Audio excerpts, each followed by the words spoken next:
All right, guys. Thank everybody for tuning back in. Shoot, my my battery went low. Battery went low.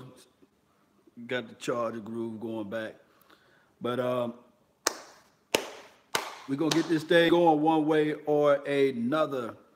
Hey, it is what it is. So you gotta probably have to research the stream and refine the stream. But we back live up on here. And then the thing is, when you stream it from your phone, those who call you, they still get through. So it is what it is. I keep on getting phone calls, and I can't block the phone calls. They coming in. Maybe Law Nation. Maybe I need to invent or create a way of having a second phone for the account, and then just kick everything up from there. But it is what it is at this point. But thank everybody for just tuning back in. Got to re-upload the stream and everything. I want Deshaun Elliott now. It can be possible. It can happen one way or another. But let's see who the picks in. Arizona Cardinals, they on the clock. We already picked, the pick is in. We'll see where they're going to go. We're going to see who they're going to roll with. Yeah. Please, Hurst or Allen. It's one way or it's one of those things, man. I don't know which way we're going to go with that. Deion Kane. Deion Kane still out there? That's Dez, Uncle Drew. Shout out to Uncle Drew. Deion Kane is like Dez Bryant, you know. He got that physical trait, big body receiver. I think that it can be still a plus. Can't believe in Griffin hasn't went yet. Best to believe it. Best to believe it. Let me see if I can. This is what I'm gonna do here. So we're gonna get this thing going, man. Picks in, who they got? Cardinals. We'll see what the Cardinals win got. Moonwalk this thing. Come on, Cardinals, hurry and make the pick, man. They're doing all this stuff.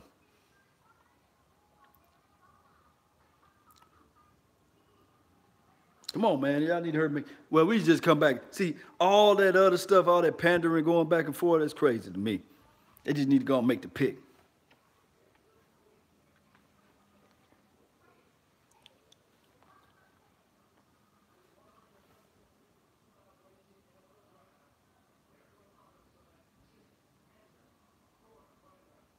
I don't know Chase Edmonds' tape, man. I haven't looked at it. Haven't looked at Chase Edmonds' tape that much. But we're going to see what we're going to go with this pick right here. See, guys, looking at the deal here. Chase Edmonds, Dude Johnson is about to come back. David Johnson's about to come back. Yes, strong. David Johnson should come back strong, man. He should. Let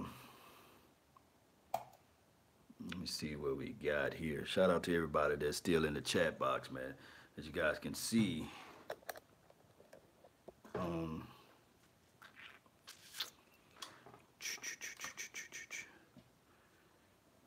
If Dallas get Elliott, it'll be fine. Yeah.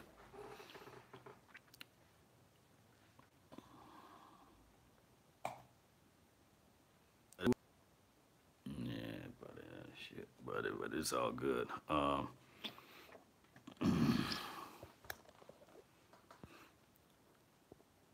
Well,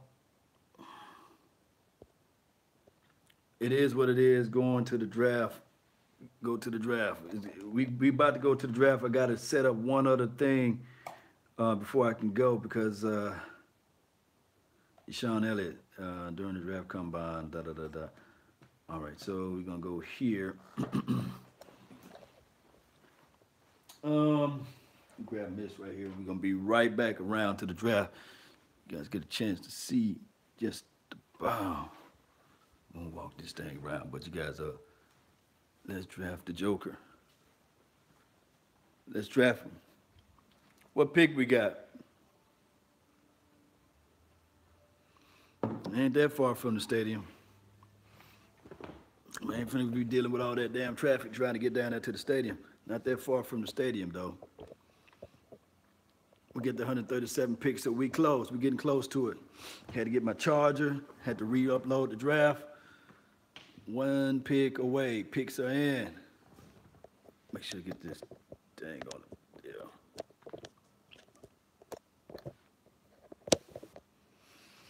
Yeah. Say prime time, I'm back, man. It is what it is. All right, so what I'm gonna do, hold tight. Hold tight.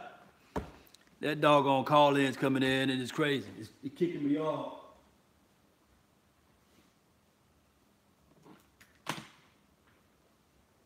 Yep.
All right, who they got? John Franklin. All right. Man, I don't know what's going on with this stream, but Kiki is already gone. Yeah, he went to the Texans. They got an explosive guy. Kiki is gone. I like Elliott swagger and attitude. I do. I love his attitude. I love his swagger. Y'all think we're going to keep a third and a sixth rounder? I don't know. When we pick, the pick is in. We pick next, right? Rams traded the pick. Damn. Hope they don't jump us, man. You got to understand, I saw safety this pick. We got to get an R.J. McIntosh. I don't know, man. You got to get somebody out here. Say. Jones, I don't know the move. Elliott, we want Jones. Look, this is the thing. We got to figure out a way. Hurst, St. Brown, Shaq Griffin. Who else we can get? Who else we can get? Picks in. Let's see what. See, this pick is important. The reason why it's important because of the fact that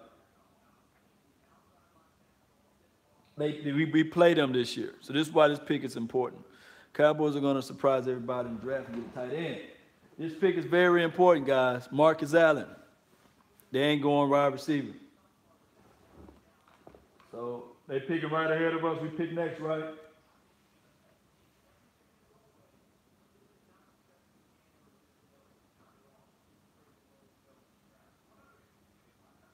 We pick next. Come on, make the pick. Go ahead, put the pick in, man. All this talk.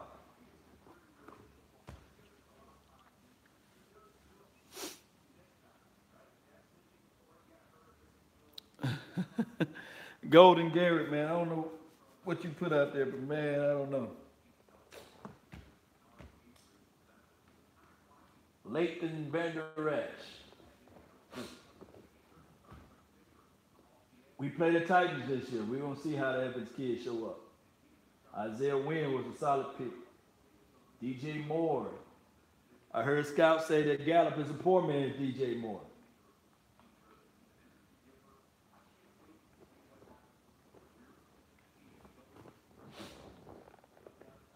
Florida Jaguars did their thing. Yeah, it taking forever, ain't that right, Jonah? I don't know what they taking forever. The pick been in about 10 years ago. This is what they call the filler. They're trying to fill up this time, man, so they get some TV ads in, I guess. What's up, I told you? Shout out to you, man. Salute. Let's go. We all get, man, get your lucky sack, get your lucky hat together, your lucky socks. If you beer gang, let's go ahead and type in right now, hashtag beer gang, because we're going to get this pick right. Let's get this pick right.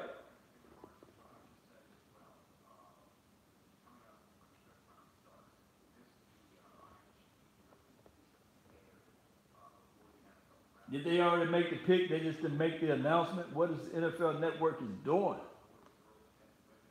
They made the pick. I guess they made the Ole Miss Marquise Hines or something like that. Let me just go to the other channel, man. Let's see. They go on commercial break, so I don't know, man. The pick is in. I guess they made their pick. So they didn't even announce it over the TV. They just made the pick. Marquise or Marquise Hines, I guess they don't have tape on the guy. Look, they don't even know who he's about, so they're not even ready with the cue and the tape. That's horrible. So make sure I'm live. Pick is in already, Cowboys Nation.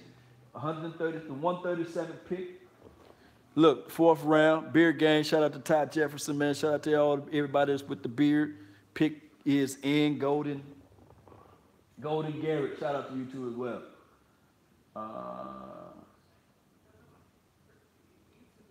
Dorrance. So 116, we got Dorrance. With the 4th round draft pick, 137 could be the next. I'm talking about the next Hall of Famer. We don't know. Dalton Schultz. Beard mode. Yeah, beard mode. Gibbs. So we're going to see what they're going to do, man. It's going to be real deal Holyfield one way or another. Let's see if I can do this for you. Zoom.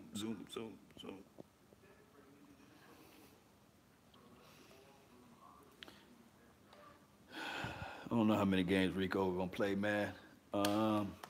Lord Patar. Shout out to you, Lord. 22 wins since 2016, the second most amongst quarterbacks. Come on. I didn't see Will McClay moving around, jumping around, so this may not be a Will McClay move.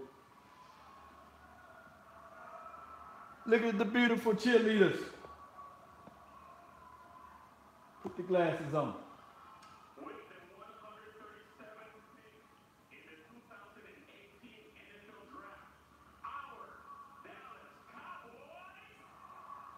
Cowboys!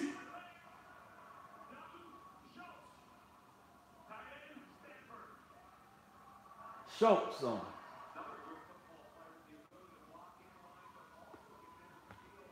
Block and line, get up down the field. 6'5", 244.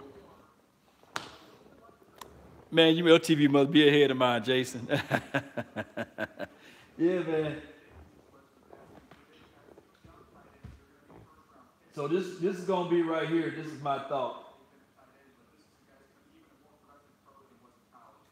This is my thought on this guy right here. Maybe, just maybe, teams gave up on our team gave up on Rico Gathers. We just gave up on Rico. We gave up on Rico. Oh, 105.3 the fan, they called it. Yeah, them guys got the inside plug. Dalton is Jason Witten all over again. Maybe they just gave up on Rico. I don't see where you can pretty much put and fit Rico in at this point. He got to outperform Swain. He got to outperform Blake Jarwin, who's the class favorite. He got to outperform this guy. And then he got to, somehow you're not going to keep 4 tight ends, you know. Somebody going to have to roll. Somebody going to have to fall on the sword. And then it's just going to be like, maybe Rico goes to another team. It's just this thing. If Rico don't pick up the playbook, that hit that Frazier put on Rico last year changed the whole complexion, the mood of the game. Rico is better. Yeah, I see that. You know, next pick is in 171. So we pick 171. Woo, that's a long time from here. Caught 55 passes for 555 yards. I'm gonna look up Schultz tape and film. I'm not gonna put anything. I'm not gonna say it's a horrible pick. Like the guy said, he is an inline blocker, somebody who can block an inline pretty much. Is he an inline route runner too? Can he take the route?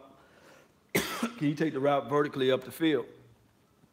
The thing is, what we have to understand too as well is the fact that you still got Jamez Olawale. You still have, so that's what I'm saying. So look about this. Jamez Olawale, who is pretty much a quote-unquote H-back. You got him on the field. You got the Jake Baldwin. You got Jeff Swain. You got Rico. Somebody going to have to fall on the sword. And if I'm a betting man, it's going to be Rico. He's going to be the guy. If he cannot figure out a way to learn this playbook, to get out there, he's going to be the guy that falls on the sword.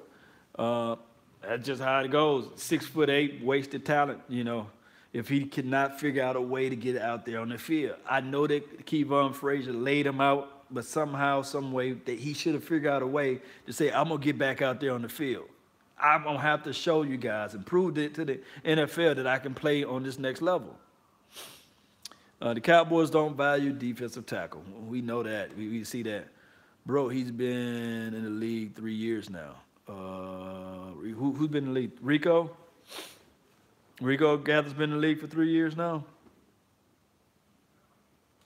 Yeah, he wasn't hurt that long. Undoubtedly, man.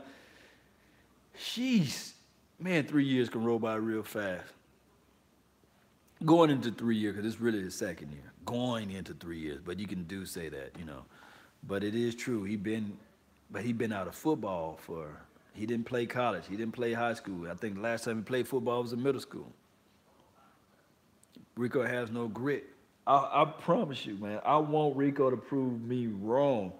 I want Rico to prove me wrong so bad. And I can see the talent. I can see where he, like, if you go back and look at that preseason game, we'll say, oh, my goodness. Rico is everything we need out there. He can vertically take the ball up the field. He's 6'7", 6'8". He is a red zone target. It looks like he knew what he was doing out there in the field.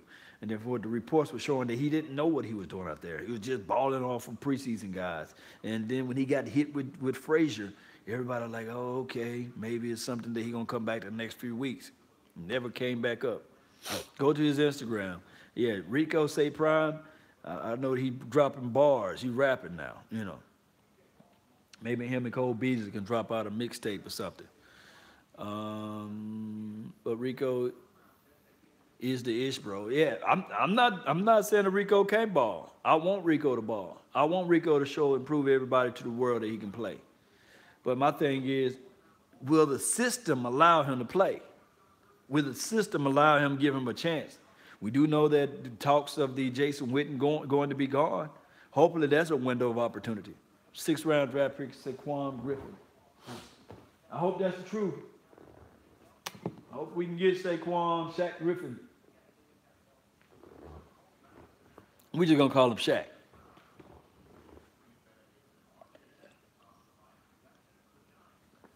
He needs to, man. Griffin is still there. We still have hope. We still have hope because all our picks look solid right now. They all looking solid. They all are looking solid, man. Give me a few minutes, man. I gotta check something. I gotta check something out.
Oh, buddy. Oh my God. Come on, come on. Picks in. Picks in. Who they got?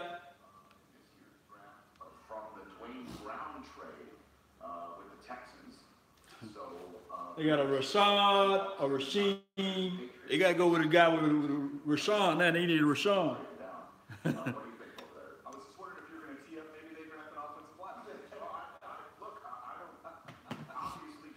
We got somebody with a Ra. The Seattle Seahawks love people with Rashads. Rashad, Rasheem. They might go get Griffin with this pick. They might go get Griffin with this pick. Since his brother played on the team.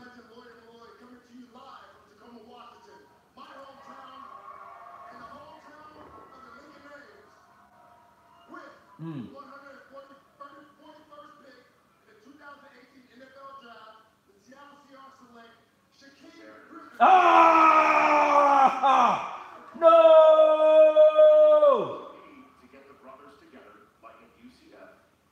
Ah! Blah, blah, blah, blah, blah. Come on, man. 6 foot, 227. Come on. We could have got him before we got short. Because I like the way, because we missing the offensive, not offense, but we missing special team play. This guy's flashes on the film, guys. He's everywhere. I wanted him. That's all good. It ain't supposed to happen this way. They got him. It's all good. Good players, man. Good play on the field, man. This guy is explosive. Just don't. He's on the team with his twin brother, man. On the same team, I can't stand it.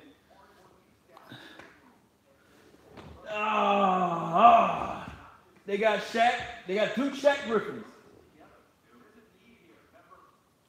Twin brothers, man.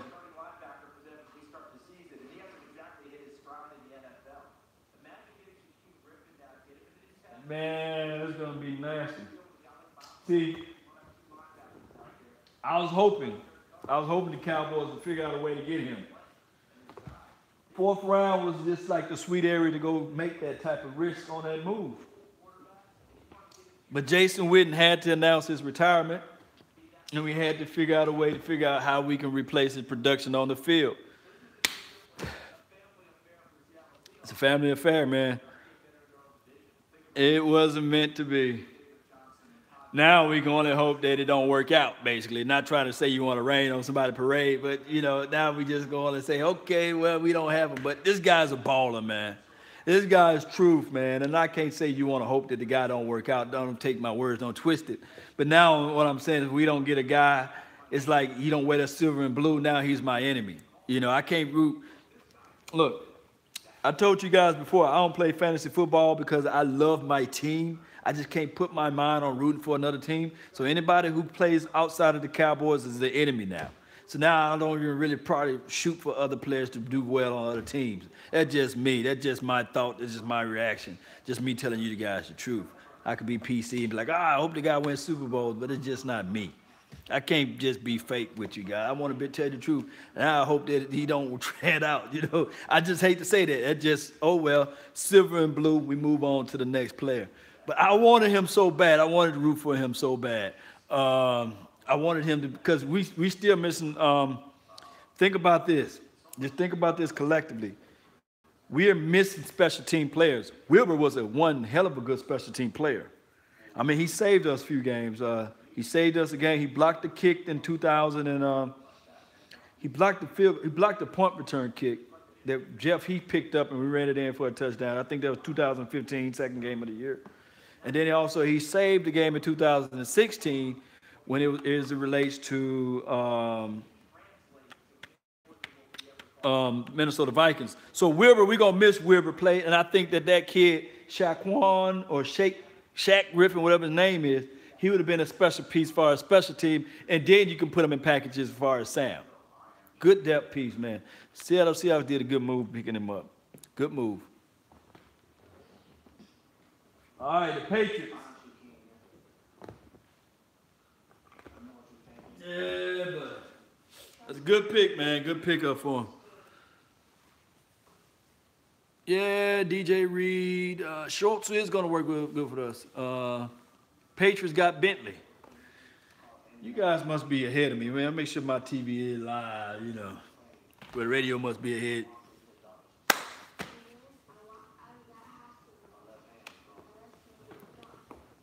Wilbur made sacks against Donovan McNabb. Taking extra space up in the roster. I think Wilbur was a Swain, you know. Jeff Swain. Are you talking about the tight end setup? I don't see Shorts beating out Jeff Swain. I don't see Shorts beating out for Jake Baldwin. I don't see Shorts pretty much, if Rico got his mind together, I don't see him beating out Rico. So, is it an insurance policy? Yes.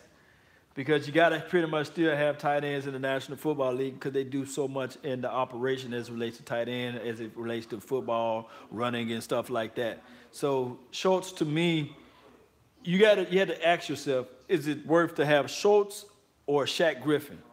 Time will tell, but we will improve. I mean, he is in the system with us.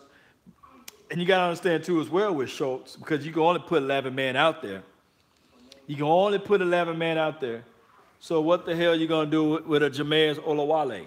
You know, so Schultz pretty much, he got to beat out Rico Gathers. He got to beat out Jameis Olawale because the fullback is an extension of a tight end, believe it or not. And you got to beat out Jake Baldwin, and he got to beat out Jeff Swain. So we got to figure out, is this a reach move situation because we didn't have, because of Jason Witten announced his retirement? Or what if Jason Witten say, you know what, hey guys, I'm going to play this year. So now you got like 6 people that's ahead of Schultz almost. So, Chill NGE. Who's NGE? Who was a bad draft? Okay, NGE.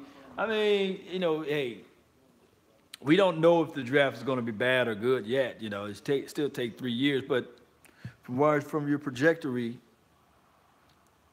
I don't know. It's not that bad of a draft. It's a solid draft. We're making solid moves. It's really only person that jumped out to me pretty much is the Connor Williams and Michael Gallup. Van Der Esch, he's still going to be a growth in process. Van Der Esch is going to be a guy that's going to play 20, 30% of the time because we play so much nickel. No talent all in the depths, you know. And then the optics looks different too as well as draft because one can argue and say, we would love to see the actual Dak Prescott today as his third year because I was saying that this third year would have been better than any other year because it takes time to develop with the wide receiver. I do understand that. One can say, okay, how would this draft feel if we had Dez Bryant and then Michael Gallup side by side on the same team, and then you have Allen Hurns as your slot guy. And then you have your Dante Thompson coming off the bench. One can argue and say, okay, yeah, that would be a better feel because we do know for sure that at least quarterback to receiver, it took 3 years for Dez Bryant to get on the same page with Tony Romo. So they can go all the way back to that. The optics of this draft kind of looks grimish because of the fact that we let go of a guy that had so much high production, but we still had some reservations on his pretty much temperament as far as off the field, well, on the field as it relates to like practicing and giving up on plays and stuff like that. One can argue that. But neither here nor there, Dez Bryant is gone, so the optics of the draft looks different. The aspect of Jason Witten saying that he's retiring, now we got to go out and get a tight end. All of the optics looks different from this year what it was opposed to last year. And then coming off of a 9-7 year, one can argue and say, well, this year kind of looked like it was a bad year. The optics look different this year. That's why it kind of feels like a bad draft, but it's not a bad draft. Everybody's solid picks. Everybody is a solid pick draft. All right, so we got Justin Watson, Wittenhauer, Justin Watson tape, but, you know, it is what it is. Picks are in, Chicago. I'm just waiting for them to get to 171. Yeah. Olivier Vernon loves Schultz pick. 901, I kind of agree. With Witten gone, Dez might have come back. At what price would you take Dez back? You know, that's the thing. I'm telling y'all, Schultz is our starter. So, B. Parker. Schultz may be our starter. But playing tight end in the National Football League, man, I have it listed as like the third hardest position to learn. This is just my thoughts. But the center, the quarterback is the hardest position out there to know. And then as far as from like picking up the offensive playbook, I have quarterback, center, then I have your tight end because the tight end is an extension of your offensive line. One can argue and interject the left tackle may be a little bit harder, but you only have to worry about one side of the field as a left tackle. Being a tight end in the National Football League is the third hardest position. You could say Mike, middle linebacker, probably be the fourth, interchangeable between the third and the fourth. But playing a tight end, you got to understand blocking assignments. You got to understand where the hot reads, your hot zones. You got to understand block pickup, block protection, whether or not you can actually line up on the line, off the line, whether or not you're going to be put in as the slot receiver, as a tight end. There are so many things as being a tight end out there that you got to know pretty much every assignment of the offense. Their tight end is everything. Tight ends also got to know fullback roles. So that's why I'm saying tight end positioning is one of the hardest positions to learn in the National Football League. And it's just a hard position. So for me to say a fourth-round draft pick is going to be the immediate starter in this offensive package, although you can say that the tight end in this offensive package is just vanilla, it's still going to be hard for him to pick up the cadence, the block protection, the block schemes, whether or not you're going to motion in or out. It's just so hard. Now, Schultz, he can be a guy that can come in and learn some things maybe. Hopefully, Jason Witten can still be like the teacher of the tight ends, come back and teach us if he decides to retire and throw up the retirement papers. But to me, I just don't see the fourth-round draft pick being the first day starter against the Seattle Seahawks. It was against the not New England Patriots, who we played, the Carolina Panthers. I just don't see it. I could be wrong, and that's life. But I just don't see him coming in day one knowing more than a Jameis Olawale, knowing more than the Jake Baldwin, knowing more than the Jeff Swain. Now, as far as talent, the ability to play on the tight end position, he may know more than Rico because he had more playing time than Rico. But outside of that, Schultz is a lineman converted to the tight end. He can block. Yeah, he can block.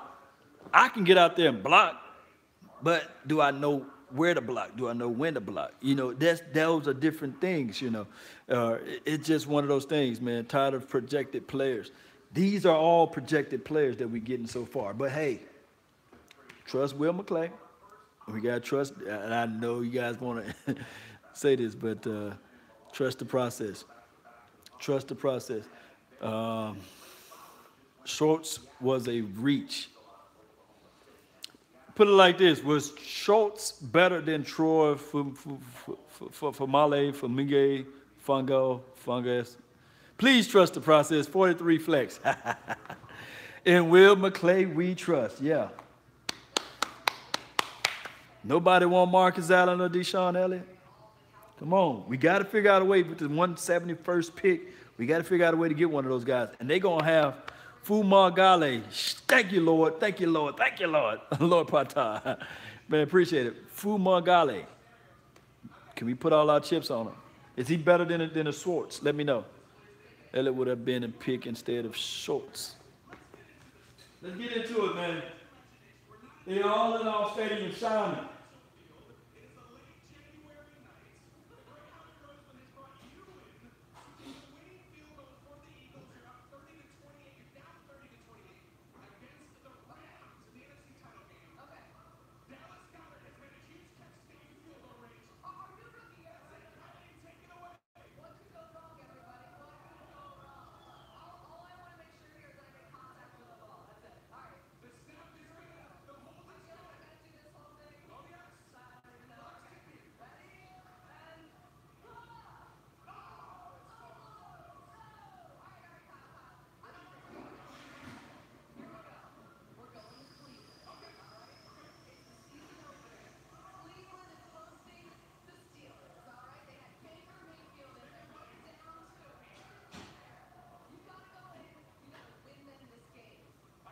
They doing too much, man.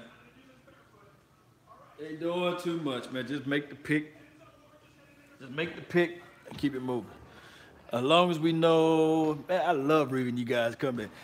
We have a safety in X Woods. Did y'all forget? A safety or a slot guy? A free safety or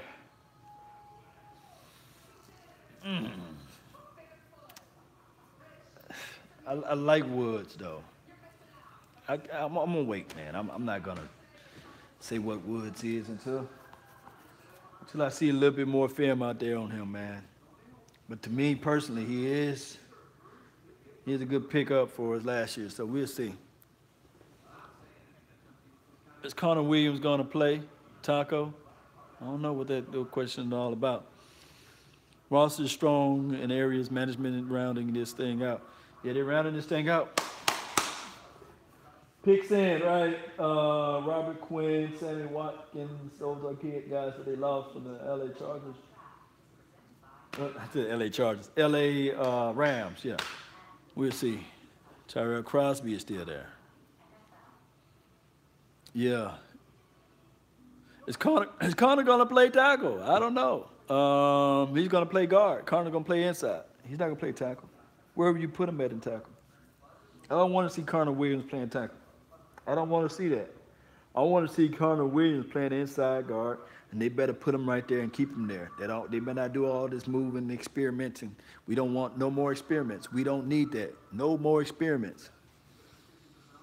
Corner is playing left guard. Yep. Corner is guard. He played tackle in Texas. I thought it was funny how the Eagles jumped in front of us and get Dallas Goedert, whatever his name is. And that's from who's Joker Smile. I mean, they did that. They jumped in front of us, which was cool. But I don't think that we was going to get Dallas Goedert. I think that we had Connor Williams in our minds anyway, or a guard. This team, we've drafted based on need. This whole entire draft, we drafted based on need. We're not drafting on best player available. Yeah, it's just sometimes those sexy draft picks don't always pan out. They don't. They don't. They're looking at an interior lineman, yeah. The carry guy. Wentz wanted Dallas. Who is that? What are you talking about on that aspect? Antonio Brown wasn't a big name. Antonio Brown had a good rookie year, and then they had a sophomore slump too as well. Trade for Antonio Gates. No, don't do that. Let me see who we got here. Mr. Wright, Connor Williams will be a nice at guard. I still have hope on him. Chaz would be a good backup, though. Yeah. Shout out to Mr. Wright. You know, Gregory Costello. Let me see what we got right here. I think Jerry fired Garrett. Jerry Jones is not firing Jason Garrett. Jason Garrett got something on Jerry Jones. Yeah, you got to have final cuts too as well. We need one tech. We do. We've been saying we need one tech. But Latuale, whoever his name is, he's still out there. He's still out there, guys. Marcel Atman, yeah, he's still out there too as well. Okay.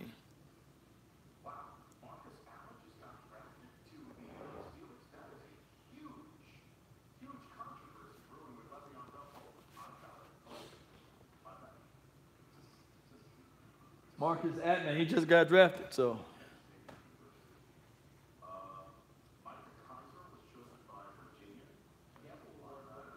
Michael Kaiser chosen by Virginia, so.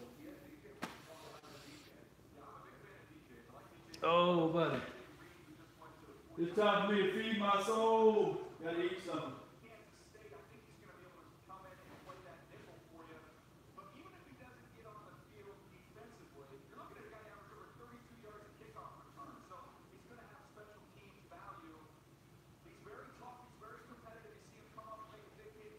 Alexa, what time it is?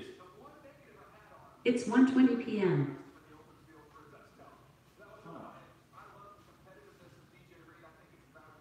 Alexa, what is the weather? In DeSoto, it's 79 degrees Fahrenheit with clear skies and sun. Today, you can look for mostly sunny weather, with a high of 84 degrees and a low of 55 degrees. Alexa, who is Jerry Jones? Gerald Wayne Jones is an American businessman, best known for being owner of the National Football League's Dallas Cowboys since 1989. Alexa, who's the Dallas Cowboys draft picks?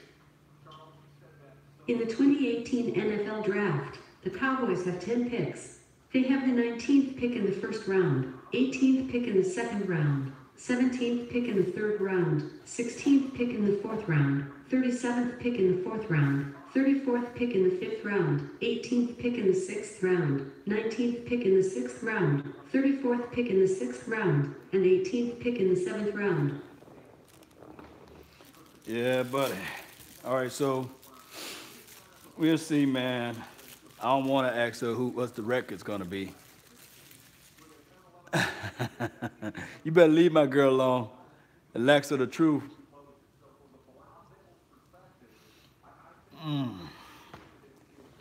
Oatmeal pies, man. Bo Scarborough. Is he on the draft this year? He commit? Oatmeal cream pie is the best.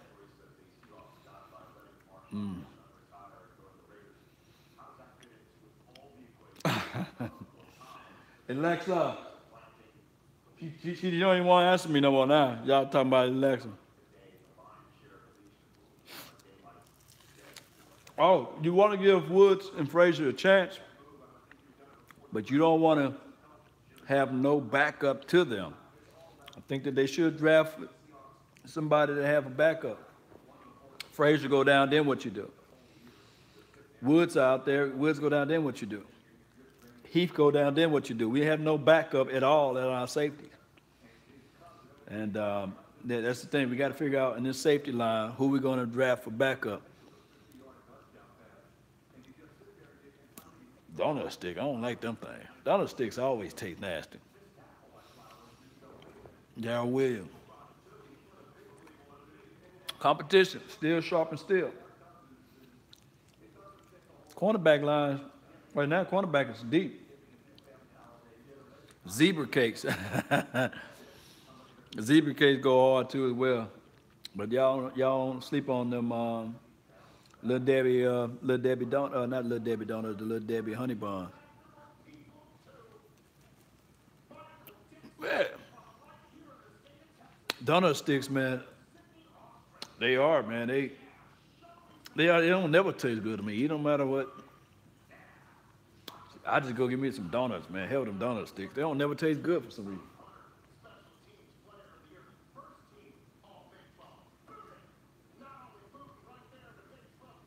Who is this?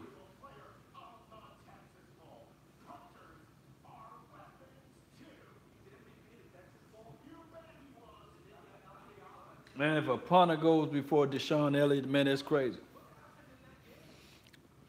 Everybody say he got stiff hips, though. Nutty butter. Some strawberry shortcake. Man, I need to order me a pizza. Bring back Gerald Sensible. Funnel cakes are the best. You put a little funnel cake. Do you do the funnel cake with the powder? Or do you do the funnel cake with the strawberries and all that stuff? I just do the funnel cake with the powder. And then also they got a funnel cake out there, man. I'm talking about it's good, delicious. They make it out of, I want to say red velvet funnel cake. Man, makes it so good, make you want to slap your mama. Yeah, you got to put the little powder, got to put a little powdered sugar on there. Funnel cakes, you eat that, powdered sugar get all over you. Especially you got a beard, it's going to be all over your beard. But funnel cakes do go hard in the paint.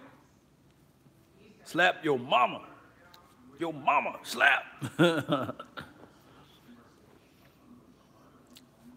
But you better not slap your mama if you eat that damn funnel cake like that. And then you want to slap your mama. You better not slap her. I'm just saying that, you know, you slap your mama, she going to throw them hands on you.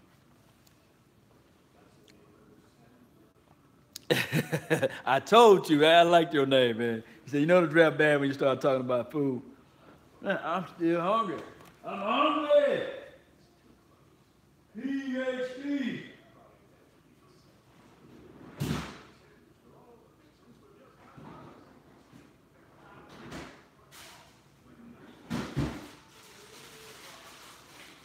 I want me some little pizza bites.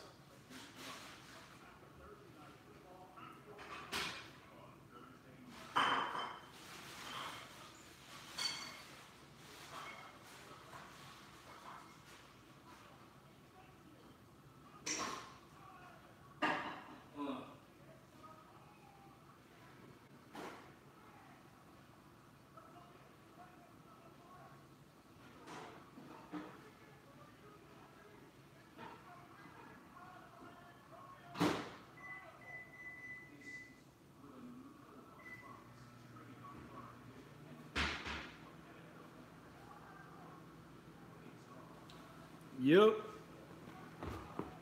What y'all talking about now, man? What y'all talking about now?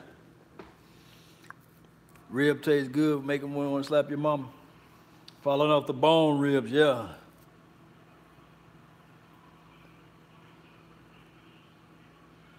I don't know, man. Let me read the comment, because, you know,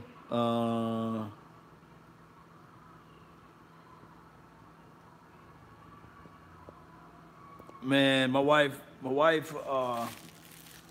I got this whole house to myself. Wife gone, man. Normally she be shopping on days like this anyway, but she way to Washington D.C., man, on a business trip. You know, so. And then I got my daughter. My daughter is over there at my sister's crib, tearing up the place there. I know she probably wanted to get her back by now. She want to come back with me. House full of ladies, man.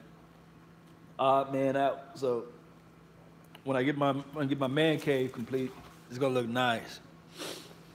When I get that man cave done, well, it's gonna look real good, guys. I'm gonna have think about putting a little pool table there, getting the backdrop of Dallas. What I want is the backdrop of Dallas, right? And maybe I get, Everson Walls, one of my favorite Cowboys players.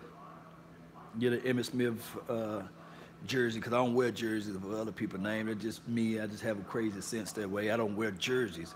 But I'm going to get a Emmitt Smith jersey, frame it, and put it on the wall. Micah Irvin, got to have big number Micah Irvin, 88, catching the ball somewhere.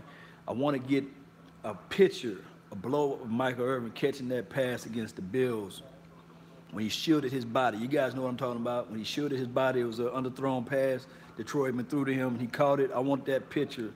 I'm going to get like a big old frame, and I'm going to put that on my wall too as well. So far, I got a TV in there, but I'm going to upgrade the TV. Because it's not big enough for me. It's like a little old 50-inch TV. I wanted like a 65 at least, or 70-inch above, beyond TV in that room. Hold on, I'll be right back.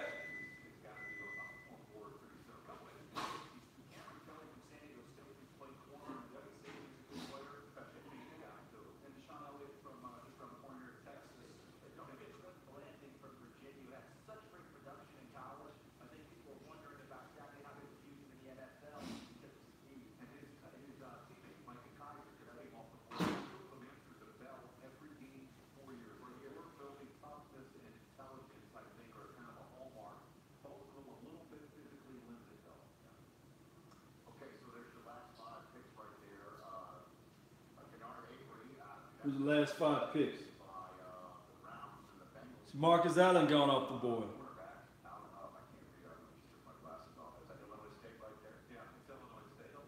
Come on, man. I like Marcus. Okay. That's cool.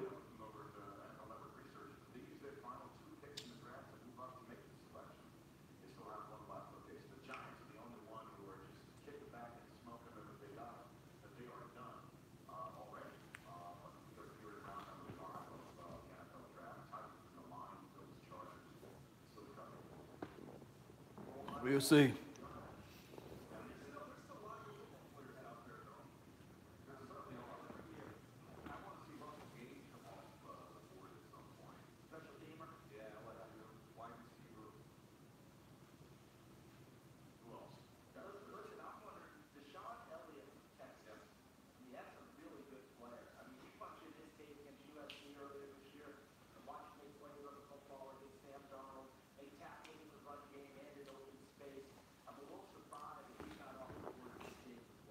Man, they're talking about Deshaun Elliott now. Y'all heard. So he's still out there. They just said he's a good pick. Detroit Lions don't do me.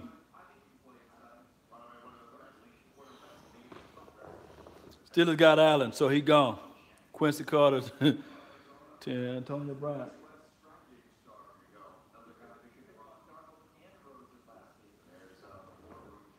War Room Cam. Who they stole that idea from? The Dallas Cowboys.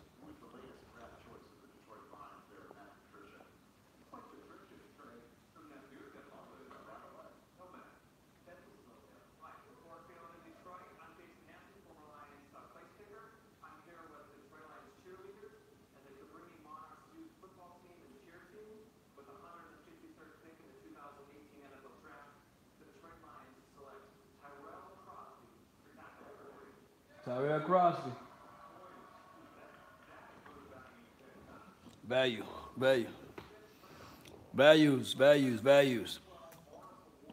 Dallas need to go ahead and move up and get Deshaun Elliott, man.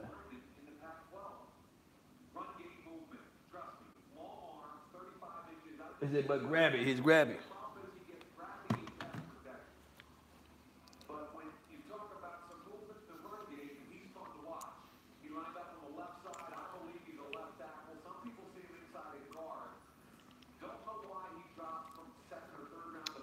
Somebody said Alexa called Jerry Jones.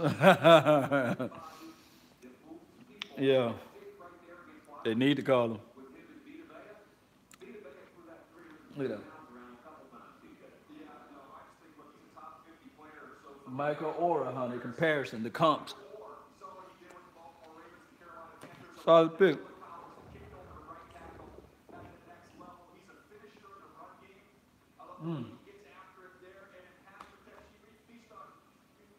Need to do something with that.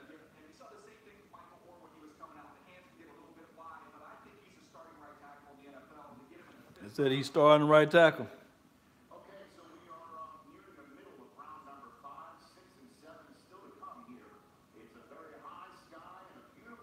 Huh.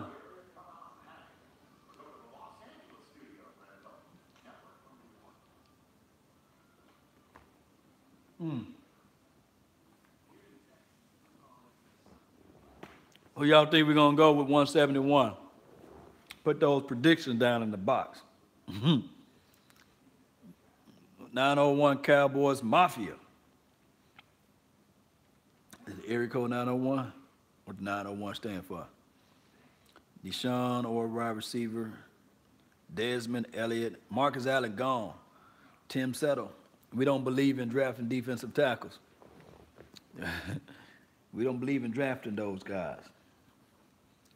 Somebody we don't know. Brian, you might be right. Yes, sir. Memphis. Memphis Tennessee. Oh, yeah. A no-name player from D. Wilson.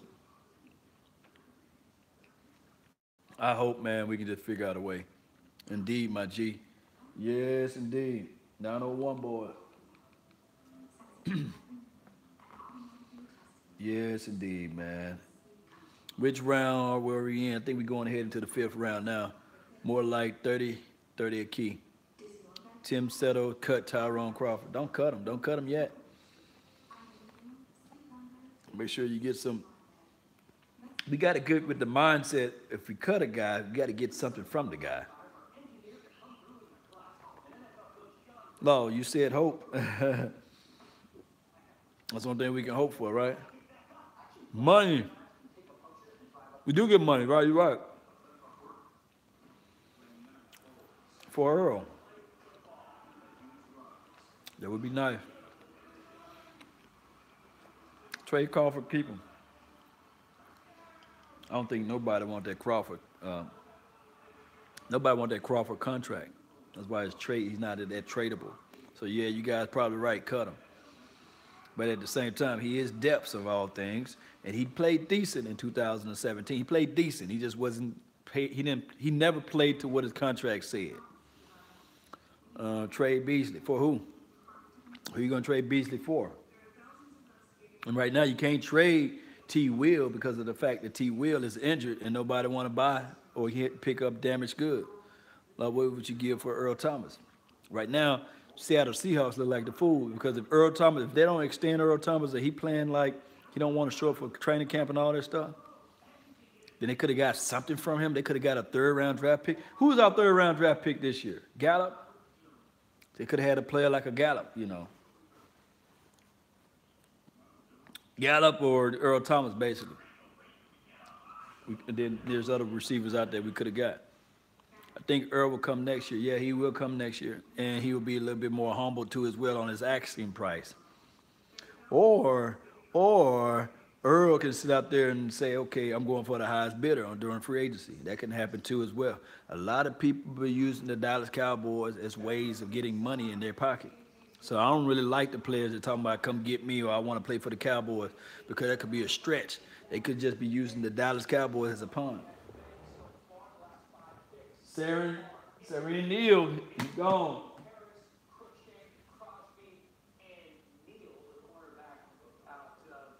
Serene Neal.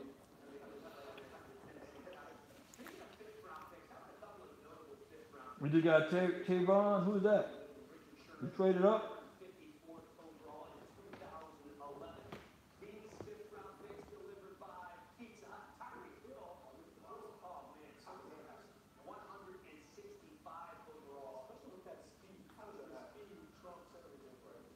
Speed Field. Yes, speed does trump everything. I don't know if that's something that Sean O'Hara knew a lot about. Speed Field.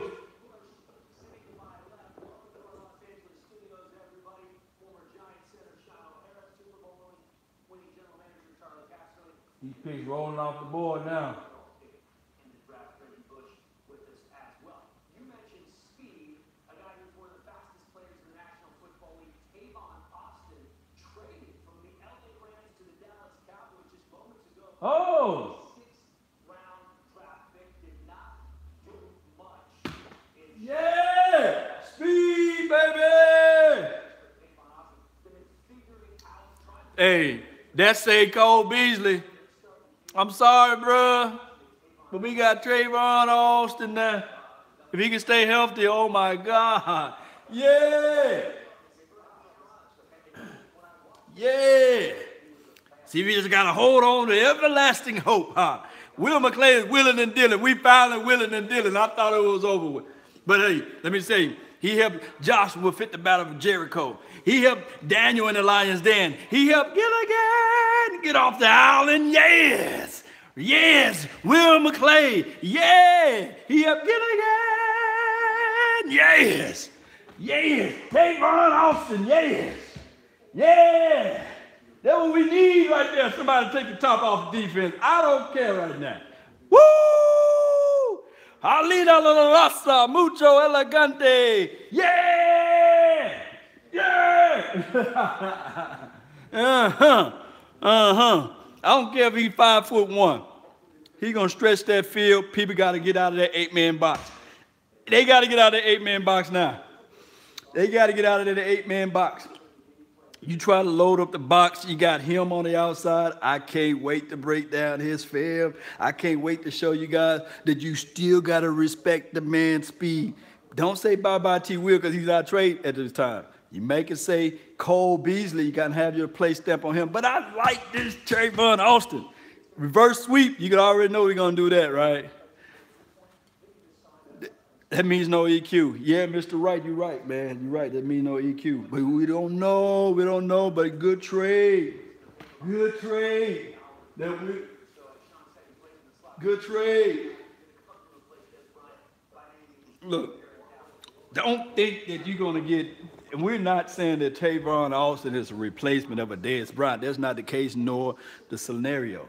But what I'm saying is right here is that this guy, you're going to be able to take that top off the defense, and you try to bracket coverage. How can you beat the bracket coverage? You beat the bracket coverage by having a guy that just run straight up. I don't care if you only have to throw him the ball. Just run straight up the route, and that 8-9 men front, they're going to be like, we still got to be respectful of what can happen if he somehow catch the ball. You know what I mean? Nah. Hey, hope we traded tree crawfish. Oh man, shout out to who this is right here. Hopefully, Mr. Wright. Tyrone new name is Tyrone Crawfish. That's funny, man. He coined that name, so we're gonna start calling him Tyrone Crawfish. Man, that's a damn good trade. Dallas Cowboys, baby. We back. Nah.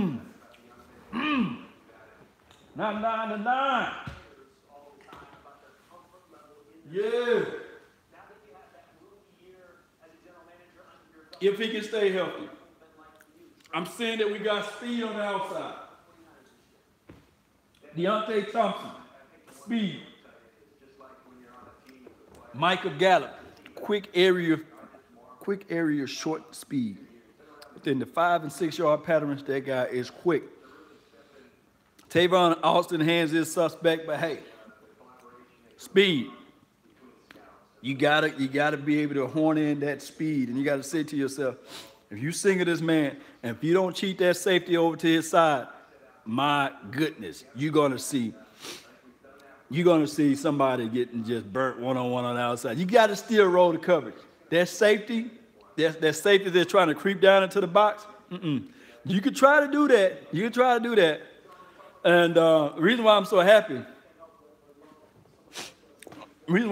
about this, because I can already imagine in my little small brain, in my mind, is that when you have a package out there with Allen Hurns running the underneath route, and you also have the package out there Whereas you have the Gallup kid, if you flex him in or out, whatever you do, decide to do that. And you had that little tiny little Tyron Austin, whatever his name, how you say it, Tavon. You can either put him to the inside and run the seam, vertical seam route, or you can put him to the outside. But you still got to count his speed. And you got to understand, too, as well, even if you don't account his speed, you still got to worry about Ezekiel Elliott. Tavon Austin, man, you know, what the hell, wouldn't be happy with what you mean. Let me see. I'm trying to read the comments here. What a happy, you mean, Dak about to spread this thing out. Yeah, Dak is about to spread this thing out. It's finna be spreaded all throughout.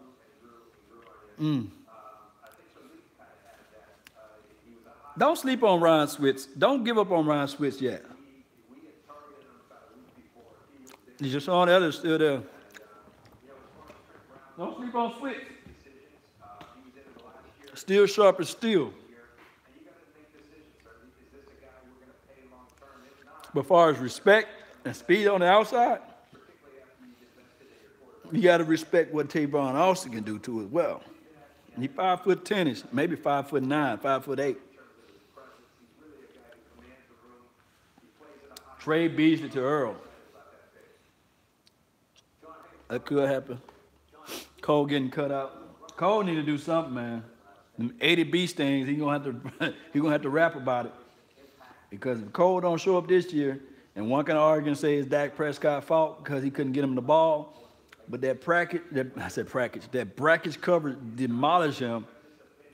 And when Cole Beasley, the only fault and his only problem is that when he does line up to the outside, they say, man, this guy's not going to catch no outside route. He's not going to run to the outside. He's still going to eventually come back to the middle. Let's bracket coverage that, and let's just put some pressure on him. Let's bump him on the line. But if you try to do that, with Austin. You try to have that safety come down, and you're going to have that guy playing man up and try to bump and run Tavon Austin. There's so many things negatively can happen with that with the defense, because you can compromise your defense on one, reverse sweep that kills the brackets coverage, and two, vertical seam routes, just straight up the middle. Just send them on a high read go. And I can see right now. Man, and then you can run your counter run plays. You guys play Madden, right? You know that counter run, belly smash counter run. I think that's the name of the play. Whereas they direct counteract, you know, Zeke is good at finding the holes. Man, it's gonna be nice. It's gonna be nice. Only thing that can stop us now is health. We just gotta be healthy. Oh man, Michael, I didn't like the Tavon Austin trade at all. I loved it. I love that trade. I love that trade because I know what it brings to our team. We've been preaching. We need help out there on speed, and we got it. We need help out there on speed, and we got it.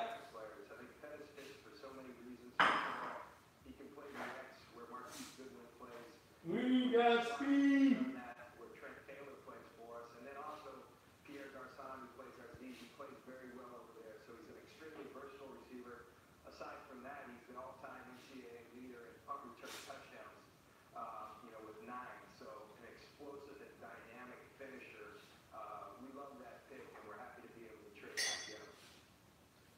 Look, I heard somebody call me out on Madden over here. I used to play Madden back in the days. I used to retire people, man.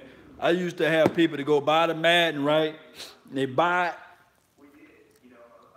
We'll play. I beat the hell out of them so bad, they'll take the CD out of the player, crash it, and throw it away.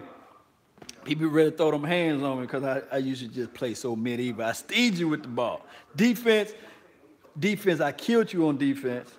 And then I run the ball up their throat all the time. And that's how I usually play on Madden, man. Clock management, I'm like an angel when it comes to clock management, you know. People fail to realize. They be like, oh man, why you just get mad at me because I run the clock out. Man, I used to be cold on Madden. But Madden gameplays have changed over the period of time. Oh no, we shouldn't sleep on Noah Brown. Noah Brown been working out with D-Rob. Backfield is gonna be crazy. He said, "Who I retired on, Matt? Man, I used to retire folks, man. They used to say, man, I ain't playing no more, Law. I quit. I ain't playing no more, man. You cheating. You know when you beat people bad, they say, man, you cheating. And they say, man, you looking at my plays. Nah, I just know your plays. I know what play you like to run. I'm gonna take that away from you. I know where the strong side on. I know where the strong side is on defense. Hey, used to be like user. Hey, when you pick off user, you do the user pick. Mm-hmm. I didn't let piece of rolls, man. Piece of rolls called sudden death. And I'm gonna die a good death. Look, Delicioso. Man. You don't want me and Matt and Jordan Bryant? I'm copying off all you guys' names. Maybe you guys are gonna get me to come out of retirement. I retired so many folks I had nobody to play, so I say here, I'll retire. Dilly, huh? If we draft Deshaun Elliott, I'll be happy. I'll be happy too as well. I love Deshaun Elliott's window of possibility of growth. He play on Xbox and PS4. Last time, I'm telling you, man, the last time I played Madden, you know, I'm old, man. I don't really play that much, man. It was like in my 20s, man. I was like 25, 26. That was 10 years ago. And he didn't date the systems in when they had 10 years ago. So I don't have the new system. I don't have the PS4, the Xbox One. I don't have that. If you really want to go back, you don't want to see me on Tecmo Bowl. I'm talking about 94, 95 Tecmo Bowl. But I can go get one of them things on the PS4. Get PS4 or Xbox One. Dante Thompson, dot speed. He's 4.3 guy. Everybody's saying PS4. PS4 must be the truth. Everybody's saying PS4. What happened to Xbox One? Tecmo Bowl. See, I'm dating myself. Only one Xbox One. And see, when I play those games, I play God of War. I will play Assassin's Creed. Assassin's Creed, you know, this was like 5-6 years ago. So the gaming system have changed, you know. I like Assassin's Creed, Killzone. I don't know about that one. New God of War just came out. Oh man, you guys hear my background music? I always playing Kratos, for the God of Olympus has abandoned me.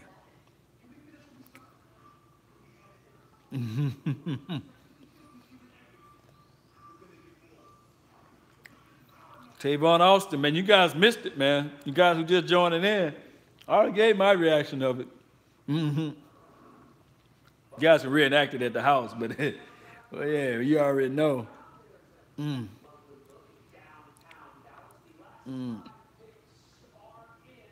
Last 5 picks are in. Westonberry.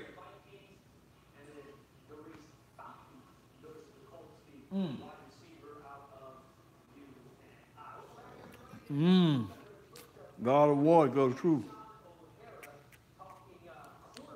Trying to think of another game I used to play back in the day. Street Fighter. I was cold. I retired some people on Street Fighter. I'm talking about Marvel.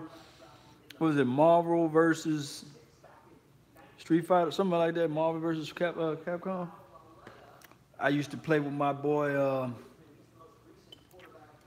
Ryu. I was cold with Ryu. I was cold with Ken.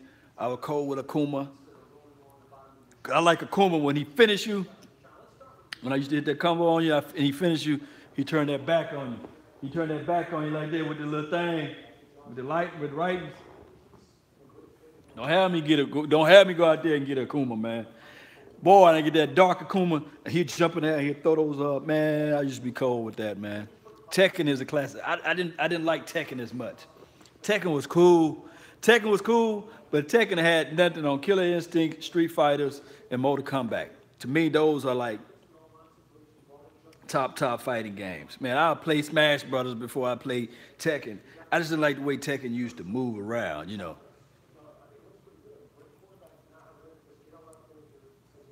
Hey, Jordan said he ain't afraid to beat up old man.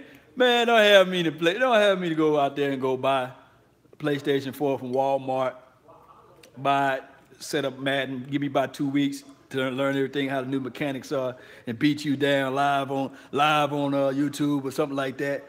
Beat you down and then return the dang on thing. 'Cause you know Walmart, you can return it 5 days after you do it, after you buy it. You know what I mean? Don't have me to do that. Wait for the new Madden. Might as well, huh? Nevertheless, I want it on Street Fighter. Oh, you talking about Street Fighter? Street Fighter.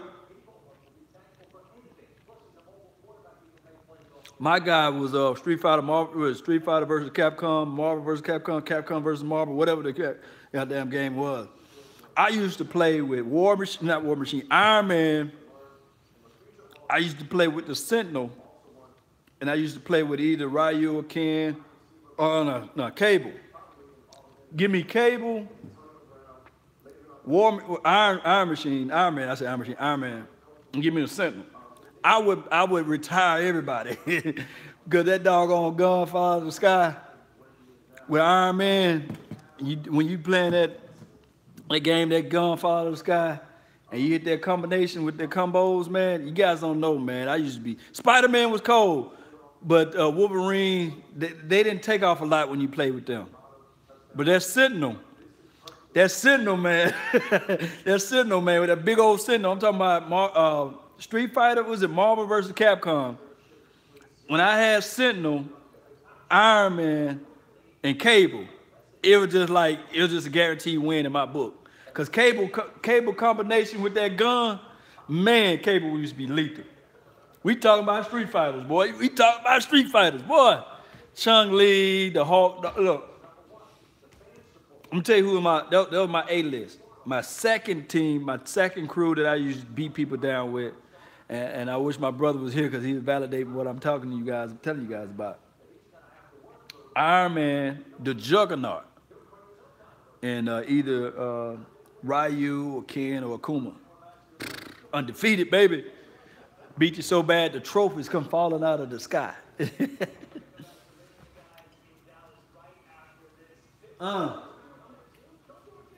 we got some broad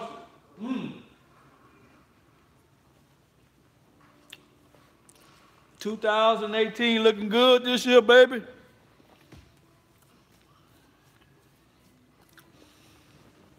Man, the Clapper and Company should know how to use this guy. We do know that, oh, man, you play with Mega Man? Come on, man. Come on, you play with Mega Man. Mega Man was so weak. I would rather for you to play with Storm or somebody. Storm was pretty cool. Zelda was dope. Zangief would come out there and grab you, and once you hit it, once he grabbed you, it was over with. But Zangief problem is, you pick Zangief, he didn't have no projectiles, so I'll project the hell out of you. I'll just throw them projectiles at you, and as soon as you figure out what I'm doing with that game plan, I come out with Juggernaut. Juggernaut come out with that fist and knock the heck out of you. Baltimore pick in Jordan Lastly. I don't know. Can't complain. We ain't worried about them. You ain't worried about them. Who did you think Dez was signed with?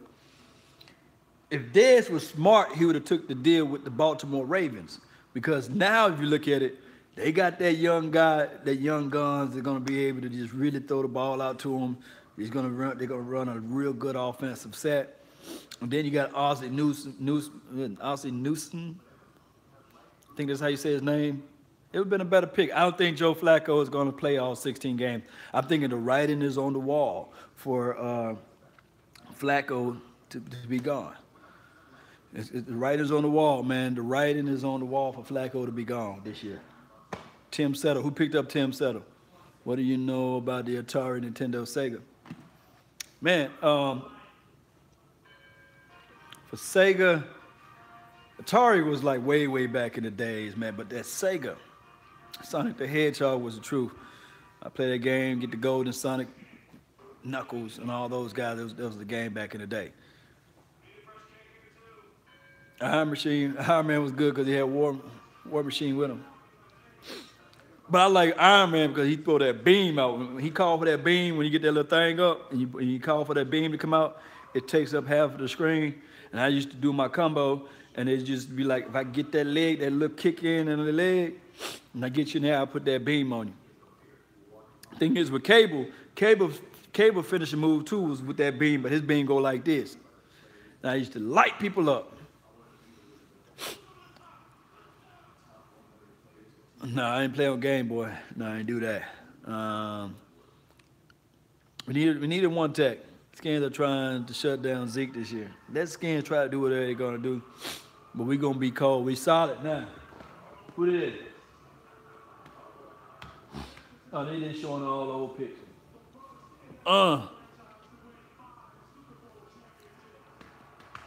National Hockey League, Sega Genesis. Look at this. Who's this guy?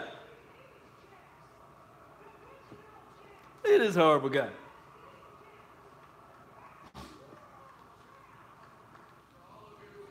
Hey, he was making all that stuff, and he's talking about we didn't win the Super Bowl, that nobody was drafted. So my only argument with that for all the Philadelphia Eagles fans, the filthy, is that everybody trying to copy off of Drew Pearson, you know. Everybody trying to copy off what we did the year before, right? And if we haven't won a Super Bowl since nobody was born, why is it taking y'all so long to catch up? You know what I mean? Why is it taking you guys so long to catch up, filthy? Rather have a Hall of Fame wide receiver than a Super Bowl ring. With a Super Bowl ring, yeah. Then a kicker praising the team that never won anything. Hey, man, you said a mouthful. 171 is next. Nah, man, we at 164 right now. Filthy.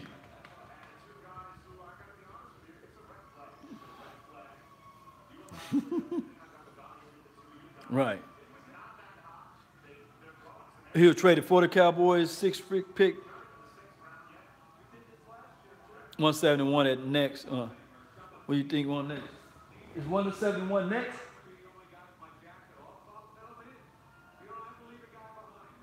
Come on.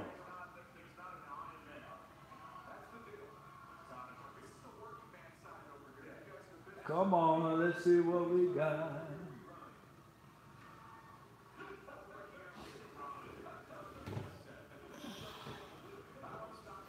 We have so many wide receivers. Who's getting out? Well, put it like this. Who's still practice squad available, right? We can start from there first. So we know Lance Lenore, he's going to go probably back to the practice squad. Noah Brown, he probably can squeeze back on the practice squad. So we're going to move those two on the side. Ryan Switzer, he is practice squad available, but I don't think that he's going to make it to the practice squad. I mean, the odd man out would probably be the Cole Beasley. He'd probably move on from that. And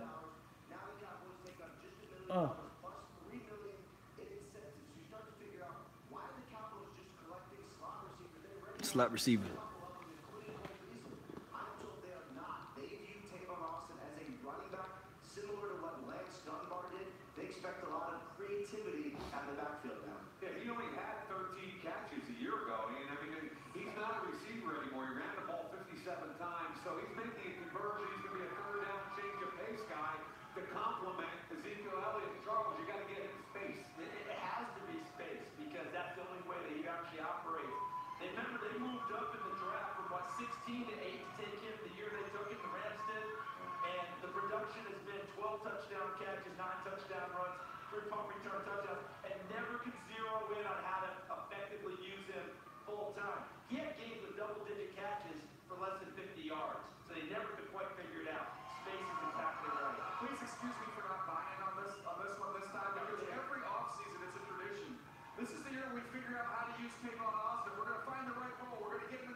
never happens. It never happens. Don't you think this best option is going down back to try to get the ball out of the not as a pure runner, sometimes run it, because he got his best value when he actually ran the ball with the Rams, but that was really about it. The coaching just left pretty smart. But offensively, what was it work? What did they get for him? Do we know what was the 6th-round pick? Yeah, with the 6th-round pick in this year's draft. So, please understand, they're not looking for him to be a featured player here. They're taking a shot on a former first-round guy with some juice in space and saying we'll give up a 6th-rounder to see if there's anything there. Yeah, the Cowboys are going back to back. So they kept pick 193 and gave the Rams the higher one, 192. The Pittsburgh Steelers are about to go on the clock. And Hey, I don't care what they say. It is what it is. We got to give our young wide receivers a chance. Tavon Austin can be a deep threat with speed. Yeah, you agree. I agree with you, Gray, and you too as well, Brian. Yeah, his production is not there, but you got to understand those years that they had Tavon Austin, who's their running back? They didn't have a running back. And one could argue and say by the time that Gurley got there, it was like one of those things where they already had their mind up made on Tavon Austin. He will wear number 19. I can reuse it. Miles Austin jersey. That's funny, man. If Tavon Austin needs to wear number 19, if you bought a Miles Austin jersey, that wouldn't be good for Jerry Jones, so they might give him another number. Who the Steelers got? Who the Steelers just picked up?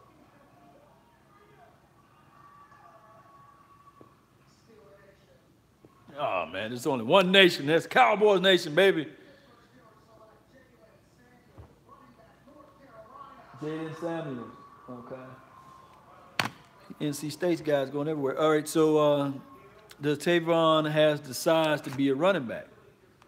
I mean, he's comparable to probably a Lance Dunbar. They were saying that they're looking for that Lance Dunbar type of change of pace. But what you want pretty much out of a Tavon Austin is when he lined up, you got to have the guys play responsible. I mean, he's a speed guy, so you really can't cheat to one side of the field. And then you're talking about a spell back. You got Rod Smith, you got Jameis Olawale, so these are guys that are coming in. So I always said, if a Naheem Hines is not there, you need another speed guy. Bam, you got it. He's 5'9", 175. How big is Deshaun Jackson? Him and Deshaun Jackson pretty much the same size. He is the return guy. And coaching staff won't know how to use him. I beg a difference because now you have a different wide receiver coach. And then on top of that, if you use him as a Lucky Whitehead type of situation, then you probably, put it like this. Is Tavon Austin better than Lucky Whitehead? I'll sit and wait. Let me know. I want to know. Jet sweeps. We didn't have nobody to do the jet sweeps. Ryan Switz, when he tried to do the jet sweep, it didn't work. You know what I mean? So if you think about this, if Lucky Whitehead was able to be on this team and be usable, because he helped us win the Green Bay Packers game the first time we played him, and he helped win against the some other games that he came into the mix, and he was able to just pretty much put us out there where teams had to respect the jet sweep. Last year, they didn't respect the jet sweep because Ryan Switz, he don't have that type of twitch speed. He's fast, he's quicker than fast, but this guy is fast. So they're going to have to worry about this Tavon Austin, or they say, okay, he's going to do the jet sweep. But what happened when it's a double reverse sweep, and now you have a Deontay Thompson going upfield, or you have an Allen Hurns to catch the ball on those intermediate routes. So we got to look at that aspect of it too as well. Those same plays in the playbook. So Tavon is a gadget player and a return man. That's what he dissolved to be. You know, Show was, what's the guy that played for Cardell Patterson? Same guy. Went to the Raiders too, same guy. Cardell Patterson was just a bigger Tavon Austin, basically. And we got that now on our team. Safety's got to play honest. That's just the bottom line. You do not want to say, okay, I'm going to lead this guy one-on-one on the outside and have this young 5'7", 5'8" guy, 175 pounds, streaking up the middle and just embarrassing your offense. And you fool around and give this team a quick score, and the way we run the ball, and stingy with the ball. And if this defense plays anywhere close, better than what we played last year, because we were 8th overall last year, if you have a stronger, better Tito Bear-Woozie, a better Jordan Lewis, a better Xavier Woods, these guys that can create turnovers, we talking about a recipe, and this is just not me talking pie in the sky. We have a better team altogether collectively. Because at the end of the day, Tavon Austin is better than Lucky Whitehead, and he's better than Ryan Switz with the reverse sweeps. Yeah, it's going to be nice. So, we're getting close. We're getting close. We're getting close. We have 3 picks left. Will and Deal. Will and Deal. Sean Snow. Salute.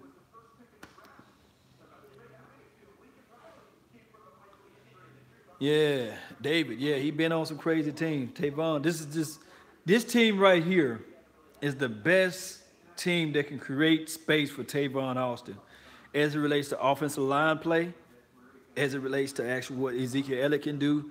I know that Todd Gurley was light years ahead of most running backs that he played with, but guess what? He playing with Ezekiel Elliott now. And then on top of that, you got to understand too the RPO. Oh, the RPO. I could draw up a play right now to have Ezekiel Elliott. You put Tavon Austin in the slot, and you move him, motion him on the outside, and then motion him down to reverse sweep, and you fake the ball off to Ezekiel Elliott. Dak Prescott keeps the ball. There's 100 yards down the field, 20 yards down the field that he can run, you know. And then on top of that, or you can do that same play, and you can give the ball to Ezekiel Elliott. You can do that same play, and then you can give it to Tavon Austin. That gimmick play right there, that gadget gimmick play, RPO, they don't know who to hit. The coach is going to say, hey, just take out the quarterback at all time. And once they do that, it's either a flag or you can actually give the ball to Tavon Austin and just go up the field. Speed kills. It's just something that you just can't coach. And that's something that we've been missing for a long time. Elliott, man, who we got? Picks in. Come on.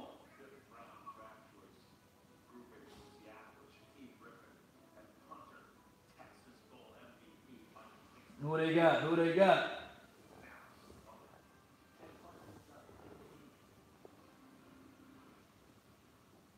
That ain't doing it. But everybody saying Elliott, we need a safety now. That's the one thing we need now. We need a safety. And then we can double back on other positions like linebackers and double back on defensive tackle if they're still out there. Come on. Cowboys picking. I can't wait, boy. This is just stupid. You get me Crunk. Elliott or Neals. Is he talking about Siren Neal? Siren Neal's already been picked up. We may be talking Deion Kane. I won't be mad at Deion Kane, but dog, how many wide receivers you gonna have out there? Get a kicker. Hey, man, leave Dan Bailey alone, man. Leave him alone. Godwin, I can't say that man's last name. Godwin will be good.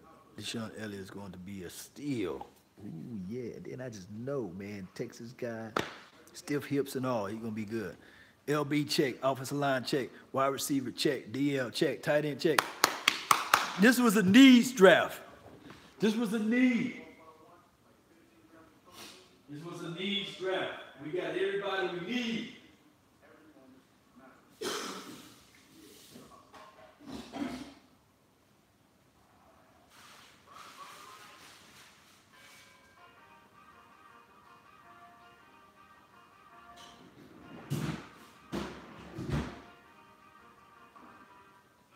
Shame on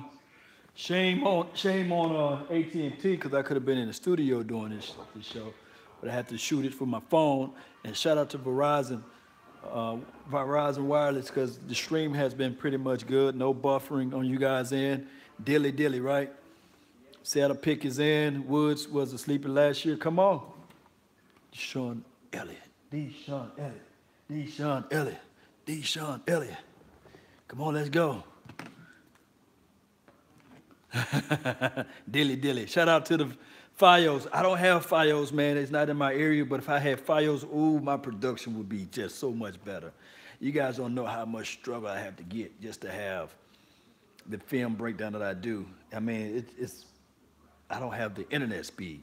I'm kind of like I need to go into the Speed Force, you know, the Flash. I need something like that. Now, granted, you know, shout out to DirecTV and AT&T if I ever get a sponsor from them. But at the same time, AT&T, DirecTV is just a horrible package. Is what I used to have. All right. 168 is in. Come on, let's make these picks. Seattle gonna take Elliott. If they take Elliott, man, I'm saying they trolling us. If they take Elliott, give me Earl then.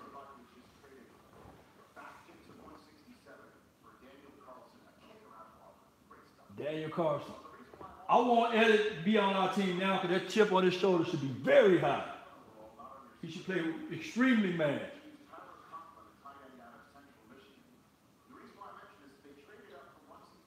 167, 168. Come on now.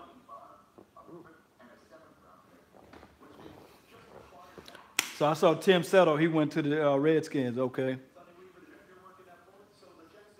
I thought AT&T was the best. No, I guess it might be the best areas, but out here where I'm at, it could be the square footage of my home. It could be just too big, and the Wi-Fi that I'm using is just not that great. But even hardwired in, I have Cat5 throughout the house. This over here hardwired, and then sometimes it still freezes on me. I'm not used to that. Yeah, Deshaun Elliott. Yeah, Michael. Shout out to you. Jamarco Jones. Yeah, they went and got him.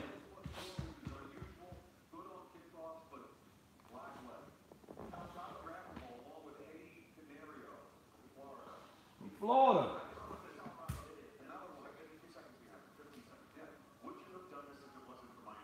Kicks in. 169. Come on, we're getting close to it. Don't do it, coach. You already got the safety. I got his name. Hooper. You got the Hooper, whatever, the hooks. Whatever you guys got. You guys got the guy that I wanted last year. Malik Hooker or something. Malik Hooker, I think.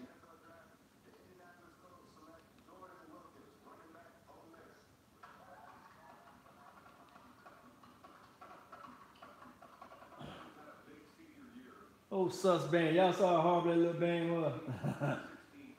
Hey, no. He runs so high up, man. Yeah, pad level, we got to drop. See, that's what I saw, and I ain't even doing film breakdown.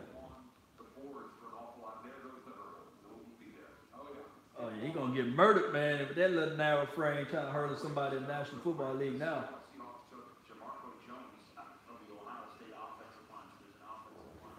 I'm not sold on him. It's all good. Dude runs so high up right. Deshaun Elliott, is he on our team yet? Did we pick him up yet? Don't spoil it for me.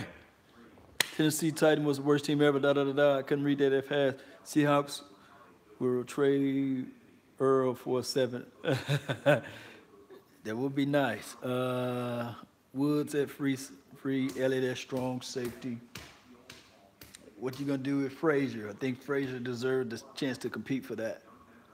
But I like depth. I like the depth aspect of it. And then the ceiling is going to be so high for Elliott.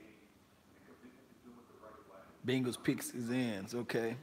We on track. We on track. Come on, baby. Come on.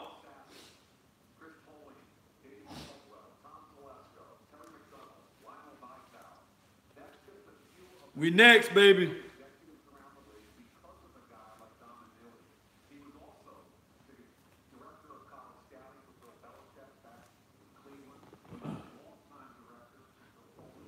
Y'all ready? Are you ready? Are you ready for this pick? Don't let it be somebody we don't know. Take a defensive tackle. Who's the next best defensive tackle on the board, guys? Let me know. Who's the next defensive tackle? Trenton Thompson. Bengals take a punter.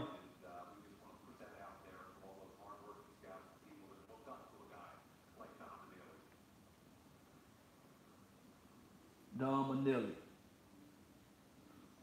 Born in 1937, man. Rest in peace, man.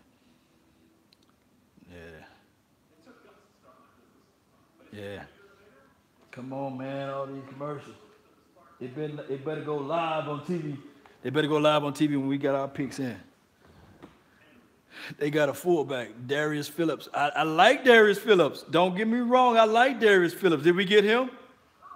Because Darius Phillips, hey, I like Darius Phillips' tape. But he's a cornerback. And to me, he's an inside corner. And then he's not as big as you would think he is, but he plays big. He's a good kickoff return, punt return guy. Bengals got him. Bengals got Darius Phillips. Okay, that's a good pick. Look, 12 return touchdowns, 5 interceptions. That's production. 12. When I was looking at his tape, I loved his tape. I like what he can do out there. But he's inside. So Darius Phillips going to play in the inside when he goes to the Bengals. So anybody who watching this who's a Bengals fan, they're going to slide him into the inside. Deshaun Elliott will make the draft an A+. They're from Barry B. Picks in. Come on. Now, those who listen on 105.3, the fan, let me know who they saying. Let me know right now. Cowboys pick is in. Seattle Seahawks selected UCF. Yeah, we already understand that. There's a little news feeder. My Mimi watch my VPP. Man, you crazy. My Mimi, the troll is on. The troll is real. Pick is in. Come on, Cowboys, do the right thing.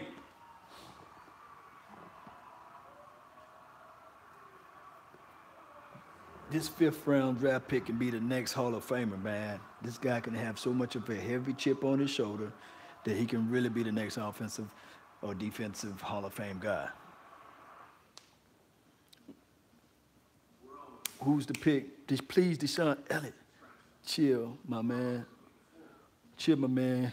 Get Elliott. Hey, I'm just saying, you know, I like guys who get picked late in the draft, who have a point to prove, who supposedly think they was going to go high in the draft and end up falling. Hey, is Maurice Hurst still out there? Did he go to a team yet? Cowboys Avengers, yeah. Mike White, y'all. Hey, Mike White ain't bad. Who it is, man? Who it is? Hurst been gone. Who did Hurst go to? Who Maurice Hurst went to? Mike White. The Raiders. Okay. That's John Gruden fingerprints all over that. Ravens or Raiders or Oakland. Who he went to? Okay. They drafted Mike White. Okay. Just like predicted. So the pressure is on Dak Prescott. Not bad, man. Mike White is not bad at all. It's a controversial piece, but we need somebody who can step it up. 8,540 yards passing in school history, transferred from USF in 2014.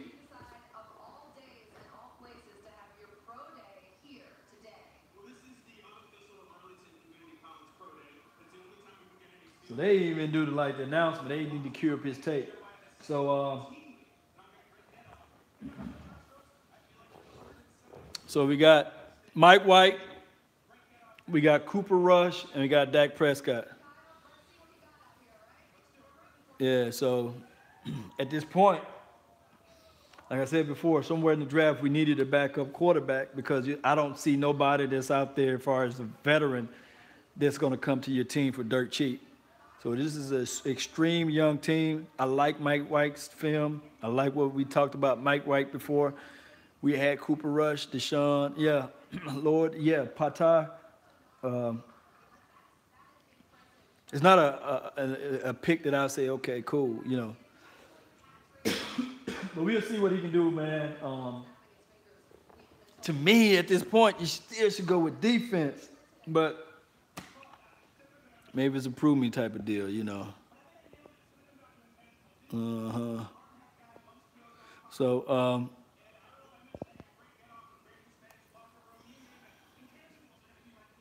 Are they stupid 4-12? I mean, we had so much people. We had so many people. Pretty much as it relates to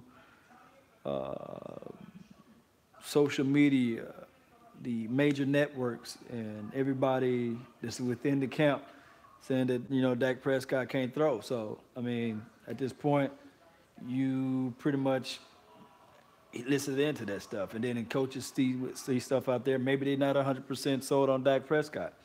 So this is a writing on the wall for Dak Prescott. Dak Prescott got to understand that if he want to be the #1 quarterback for the Dallas Cowboys, then he got to get out there and earn every hour of his time. Pressure is turned up on him. Every interception is going to feel like a pick six. Every pick six is going to feel like the world is losing on his shoulder because he got to really look beyond his shoulder.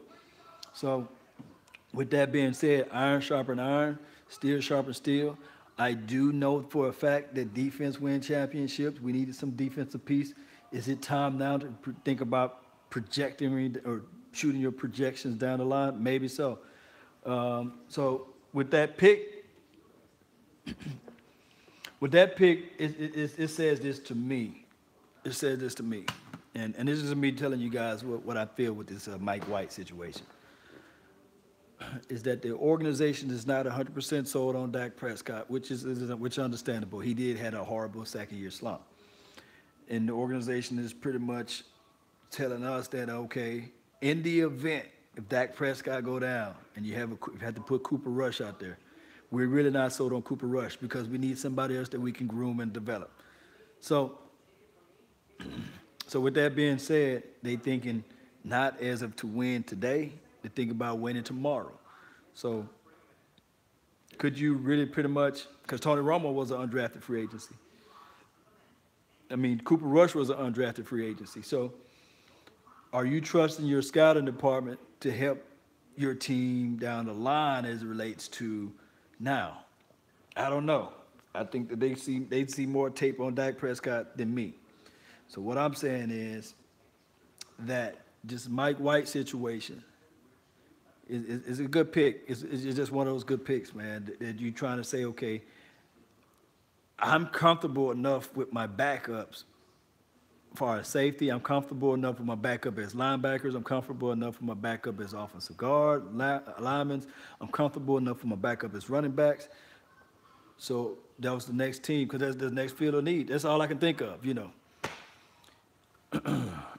They didn't do that with Romo.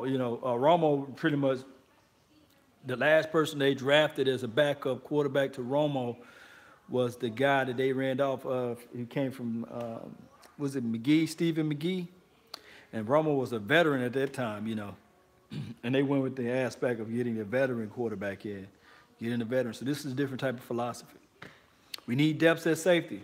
That was the time to pull the trigger at depth at safety. To me personally, just me personally think that they should have waited. They should have waited. I'm going to give you something to drink. I've been talking too long. They should have waited with that Mike White. I like Mike White's tape.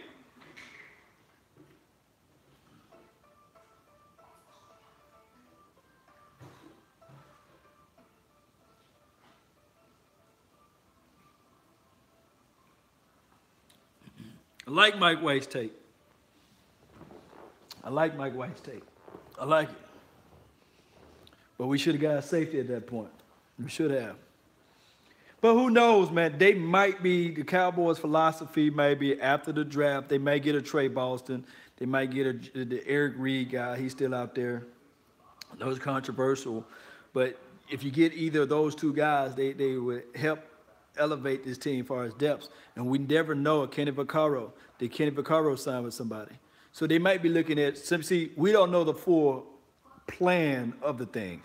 But I do know for sure that reason why I'm not mad at Mike White's situation, because I do know for sure that Vaccaro, the Eric Reed guy, Trey Boston, if they still out there, they still better than a Deshaun Elliott.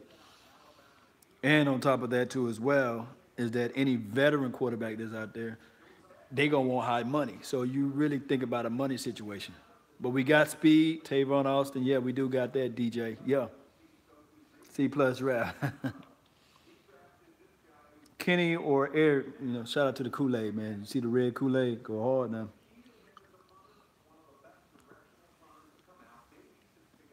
I understand the pick, Vern, but yeah, you're right. Vern said he understands the pick, but there are still better players available. Remember, this team is drafting based on needs, not best player available philosophy. We have a few backups. As far as Zeke, their backup for Zeke is Jameis Olawale, Rod Smith, and now Tavon Austin, from what I know. They still need, they probably can get somebody like a veteran that's out there, maybe a C.J. Anderson, maybe he come to the Cowboys. Who knows, who else out there? Name me some veteran running backs that can come to the Cowboys. No safety yet, man. It's crazy. Is it Luigi?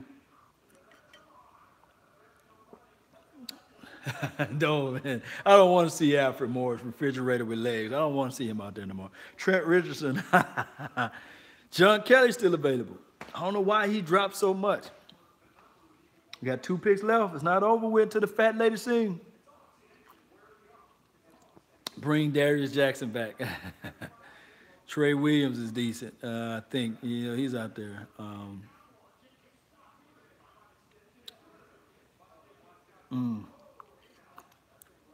Kool-Aid is good, man. Not too sweet, not too, not too thick, just very good Kool-Aid, man. Thank you for tuning in to the Low Nation Film Session. Let's take a deeper look at this Kool-Aid. It's very good, sweet, not too sweet. Won't give you your A1C levels to increase, but it does taste fantastic. This is Watermelon Punch. We ain't getting to Earl Thomas till next year. B-Rob. You're right, man, Rob. We might not. DeMarco Murray's still out there. DeMarco Fumble Murray. I'd love to see DeMarco Murray back out there on the field. He would still know the offensive plays out there. What would you like? No, I wouldn't want Lance Dunbar back because Lance Dunbar always get hurt. I don't want him no more. Mike White equals Danny White. Yeah. Opinions on the NFC East draft. Personally, the Giants pick worries me. This is from Fox. I can't say you. Is it Zachariah? Fox. Hey, Giants looking good. Giants are looking good. And then you got to think about this too as well.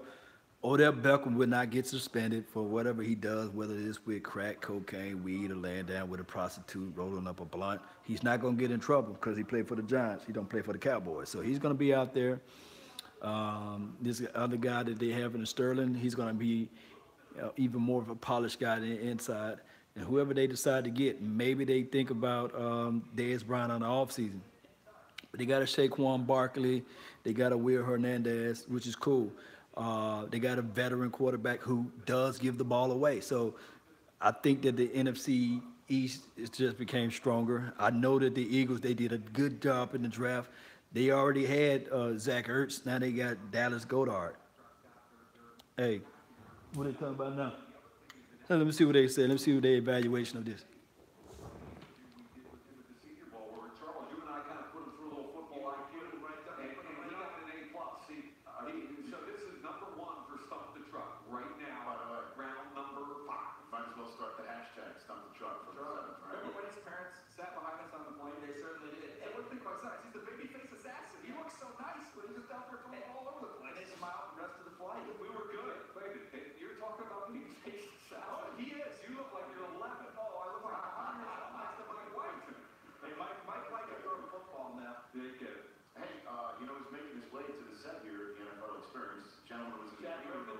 Let me rewind a little bit. They talk about Mike White, man. So I'm going to see what their thoughts is on him.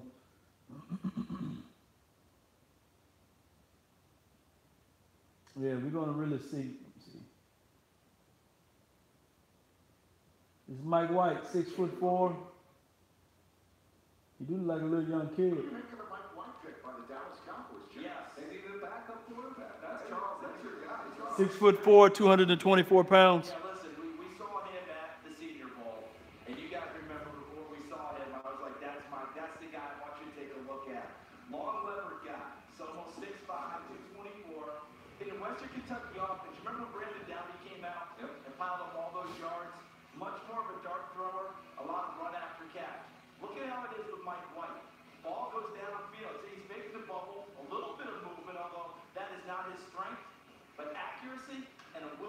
throw that thing downfield with nice placement and touch.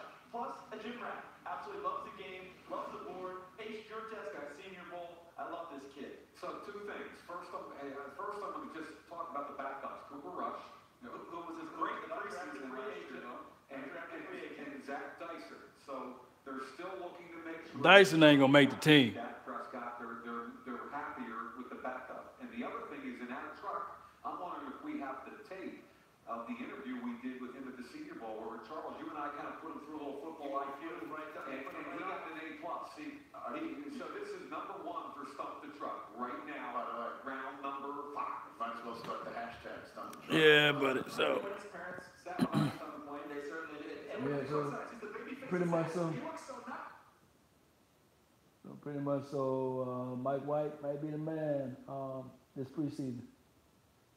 So it's what it is.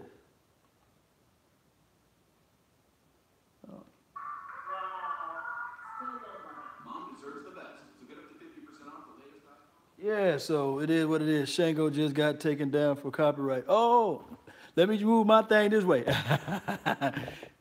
So, you guys know how it goes. So, I don't want to get that copyright thing, so I had to move it around, move it around and get down. Yeah, copyright. He must have had his TV up too loud, man. This is what it is. But what happened here is when so many people view your channels, man, then you gonna get that. But shout out to Shango, man. The man is a beast. He have a 90-inch TV. Yeah, he probably showing too much, man. And his volume level is probably too high. And it depends on what channel too. If he's on ESPN greedy. Yeah, hey, get a little side action, dude.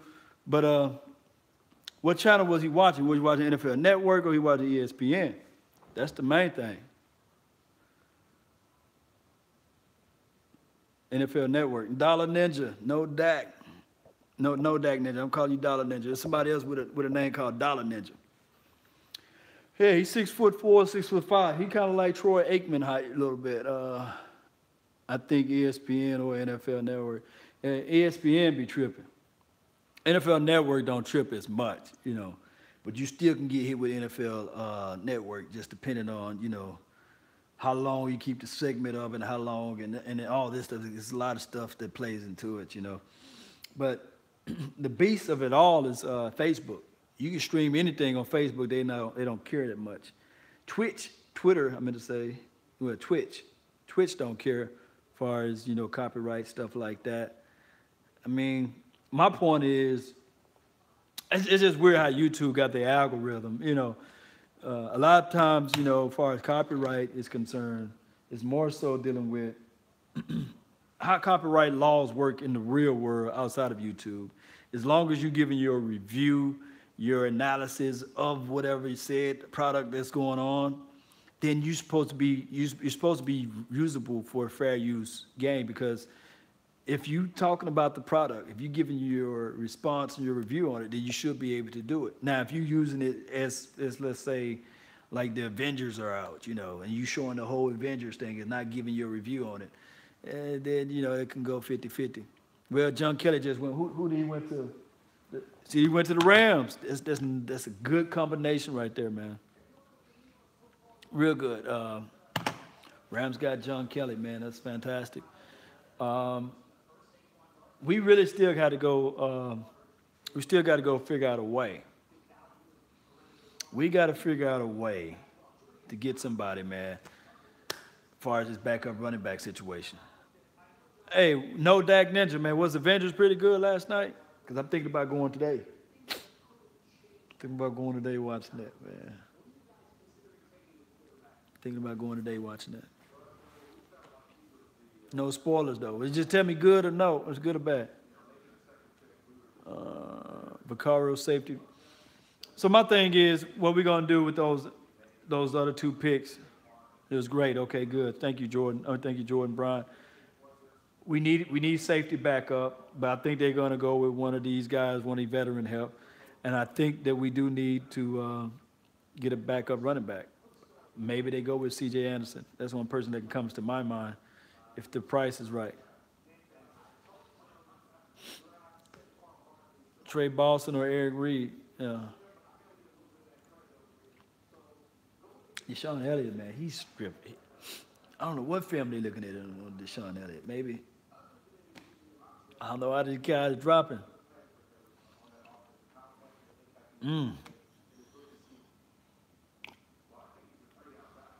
6th round draft pick. We saw Deshaun Elliott out of Texas. We saw how Richard Sherman held that chip on his shoulder for all those years. Mark my words, it's going to be the same situation. Everybody says Richard Sherman, stiff hips. Look up Richard Sherman's scouting report. Not well out in space, but he's an aggressive guy. Eric Reed would never be allowed to play in Dallas. I told you. I like their name. I told you. Law, who do you think we're going to draft next? Deshaun Elliott. If he's there, they should draft him. Should draft him. They should draft him, man. They should.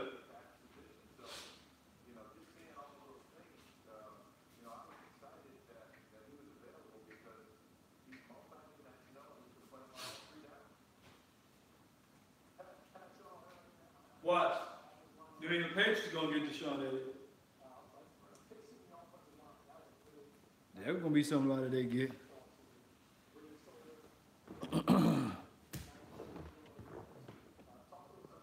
Somebody put Law Nation in the war room. Get me in the war room.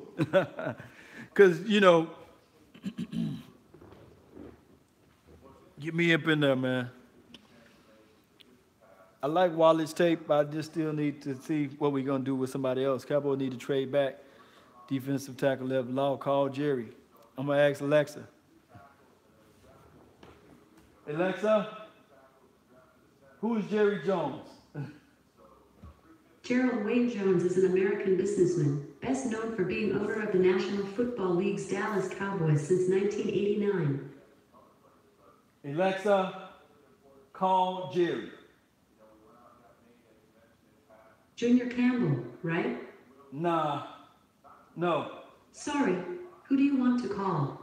I was just playing. Nobody. The house is calling, right? No. Sorry, I couldn't tell who you want to call. Please start over. No. These women don't ever get it right. She about to call somebody else in my phone. Oh, buddy. I forgot I had his name in my phone. It's Jerry. Alexa was just doing too much, bro. Smokey, man. Shout out to you, man. Too many free agents left. You know. Hey. Mike White is scary accurate. I don't like that. Hey, Jake. There we go. We're going to have this talk track all over again. Alexa, who is Dak Prescott? Rain Dakota Dak Prescott is an American football quarterback for the Dallas Cowboys of the National Football League. See? Now, if I say who's Mike White, we don't know. These picks are in yet? When the next pick? When the next time we play? When the next time the Cowboys play? 190 what? Oh yeah, Alexa way better than Siri. I asked Alexa how old she is. 193. Alexa, you are cool. Thanks. Anybody want to date Alexa? You know what I mean? Any one of y'all want to date her? She's pretty cool now.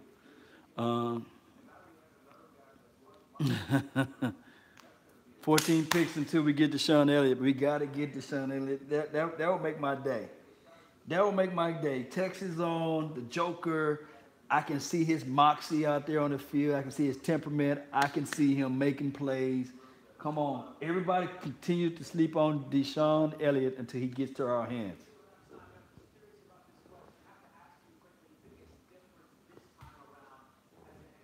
Mm-hmm.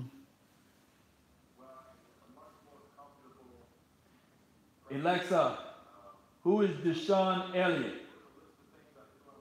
Sorry, I don't know that. She don't even know him. So no, she don't know who him. ESPN started talking about Mike White and then Poona Ford. Is Poona Ford still out there? Alexa, Alexa, who is Puna Ford? The Ford Motor Company is an American multinational automaker headquartered in Dearborn, Michigan, a suburb of Detroit. She don't know who he is. She think he's a Ford Motor Company.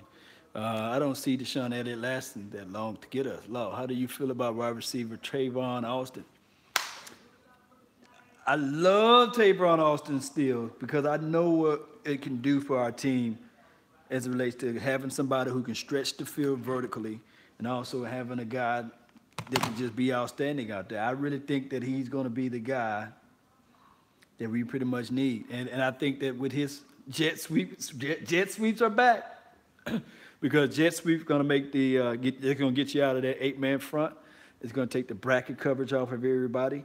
And you're now going to have pretty much the team figuring out, okay, is Dak Prescott going to keep the ball? Is Ezekiel Elliott going to keep the ball? So many things you can do with that jet sweep. John Kelly gone, I believe, didn't he? Didn't he just left? John Kelly been drafted, right? Right, you know. John Kelly's gone, man. He's gone. Went to the Rams. So, yeah, John Kelly gone. C-plus draft, Ty Jefferson. C-plus draft, long as a C makes everybody solid. Because this is the first year I've really seen drafting for need versus best player available. We said that they drafting for need. So all of the BPA, and the BAA talk, we can take that, put it in a box, and throw it out the window. The Dallas Cowboys draft based on need, not best player available. Meaning that if this was the year that Randy Moss was out there, they go and pick a Greg Ellis versus a Randy Moss because they picking based off of draft needs versus best player available. So, I mean, it's just how it goes, regardless of whether or not on the field or off the field issues.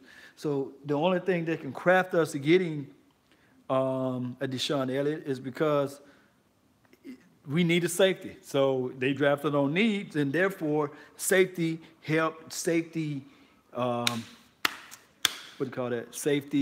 depths would be the pick at 193. And that should put, according to what we're thinking, that should put Deshaun Elliott right in the wheelhouse with that pick. Once we get Deshaun Elliott, I can breathe again. No BPA. Yeah, they doing off of needs, man. Zeke and Bo would be a tough backfield. Bo Scarborough, if he's still out there, not hating, but what Mike White is the accurate quarterback. He can throw the deep ball, nice deep threat, only concern of Melvin Rojas, because the J is silent, right? The J is silent. Let me know. Ray, Mike, what's your name again? Let me go back up. Melvin Rojas. Mike White can throw the ball accurately down the field. One can argue and say Cooper Rush can too as well. And then one can argue and say Dak Prescott in the 2016 preseason game, he was throwing the ball accurate down the field. So we can go back and forth on that. But as far as a passer of the ball, Mike White at this point is a better passer of the ball as far as from a collegiate aspect if you judge him just based on tape.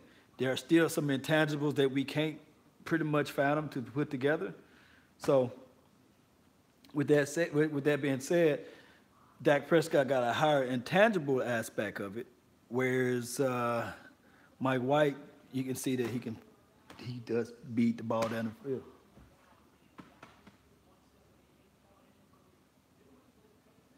Oh, we traded with the devil.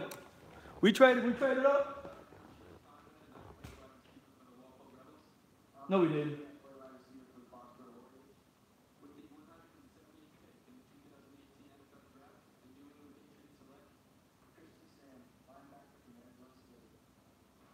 Huh.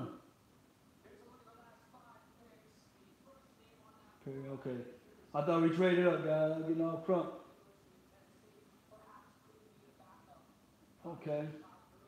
So we shouldn't go with defensive tackle because all the good defensive guys are off the board, to me, in my opinion.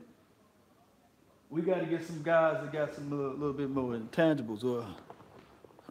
Where's Edwards? He was killing me with the I ain't gonna say that. Charles Edwards, right? He's somewhere probably still in the mix, man. Charles, they calling you out, man, if you're still here. Holton Hill or Elliott. Oh, what about both of them? You get both of them. You get Holden Hill because he's not going to make it in the draft. You get Holden Hill as the undrafted guy. I think teams are staying far, far away from Holden Hill. Elliott's still available. LVE, Rashawn Evans. So glad that he dodged the bullet. That's from G2 Wizzo. Hey, we'll see. Kane's still on the board. Deion Kane, Dez Bryant 3.0. Or 4.0, whatever, at this point.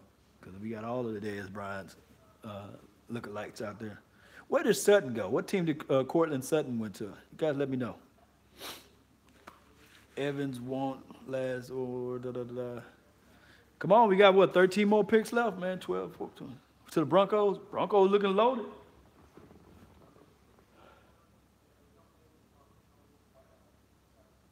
Who did they get?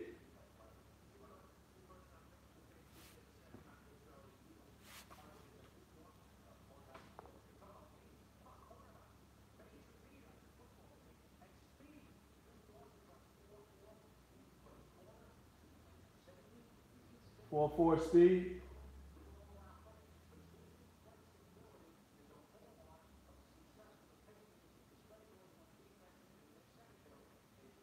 Speed kills, man. Bo and Zeke pounding the wall. Christian Sands. Christian Sands.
Mailman came. Behind our offensive line would be nightmarish. Who is Bo, man? Who you talking about, man? Y'all been hearing Bo a lot. Is it Alexa? Who is Deion Kane? Here's something I found on Wikipedia. Kane was a Dutch pop band. In its final stage, the group consisted of the two original members, Dinan Wostoff and Dennis Van Leeuwen. Did that answer your question? No. Thanks for your feedback. They don't know who he is. Bo Scarborough. Let me see. Scarborough. I could ask her who Bo Scarborough is. She might know that name though. Edom. Who's Edom? Who is Edom? Oh, Darrell Reeves. I went from James Harden to Darrell Reeves. I like both of them. Alexa, who is Bo Scarborough? Bo Scarborough is an American football running back. Hey, she didn't want to tell him like Alabama. She just said American football running back. So he might go to somebody, man, from Alabama. Yeah, I remember him, big boy, right? Is he a big guy like Derrick Henry? When I asked her who Law Nation is, she's gonna go all the way to the Nation of Islam and all that stuff. So I ain't gonna. She don't know me yet, I might can ask her who is nothing but the best, Oh man. But it would be nice, huh? If she can pull up my name. She don't know who I am. And I'm talking to her, right? Oh, buddy. Who is Esau? Esau. That's what you're trying to say? Give it time. It will happen. Yeah, David how you say your last name? McLaughlin? It moved away too fast. Dude sound like Barry White. Alexa, who is Barry White? You know, that would be nice. Come on. Getting close. 193. We got 10 picks away.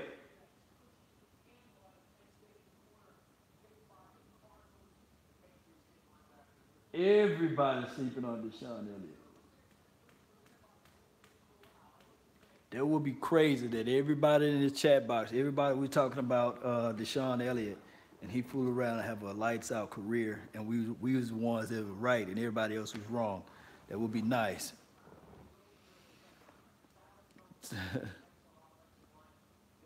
Who the best player Dallas Cowboys ever drafted?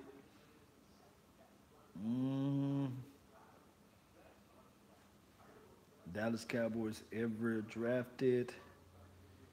Ever?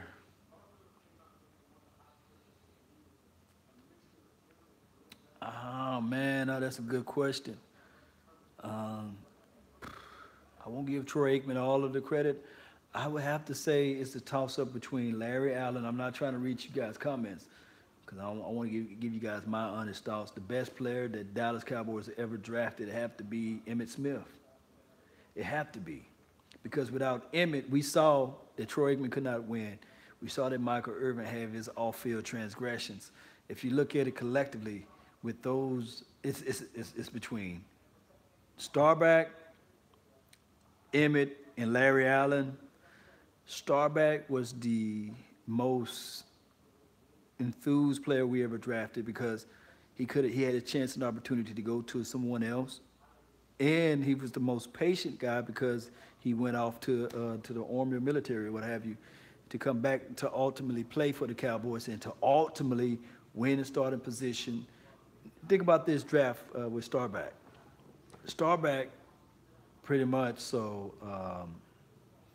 was able to interject himself with the Cowboys organization on his leave duty, meaning that he was doing a noble thing for the United States of America. He was Mr. America, Mr. not Mrs., Mr. America, Captain America, and able, not at that time, but coming back on his leave duty, meaning that he took off from military to come back to practice and then go back and fight for this country.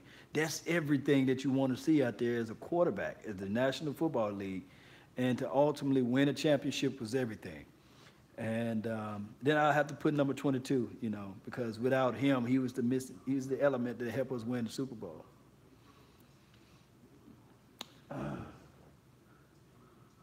And to me, Landry, and then one can say Bob Lilly, you know, he was like one of the greatest draft picks of all time because he went through everything. So I'd be remiss to add Bob Lilly, you know, into the mix. 49ers took who? Come on. 49ers didn't take the shot at it, man. I'm trying not to look at it.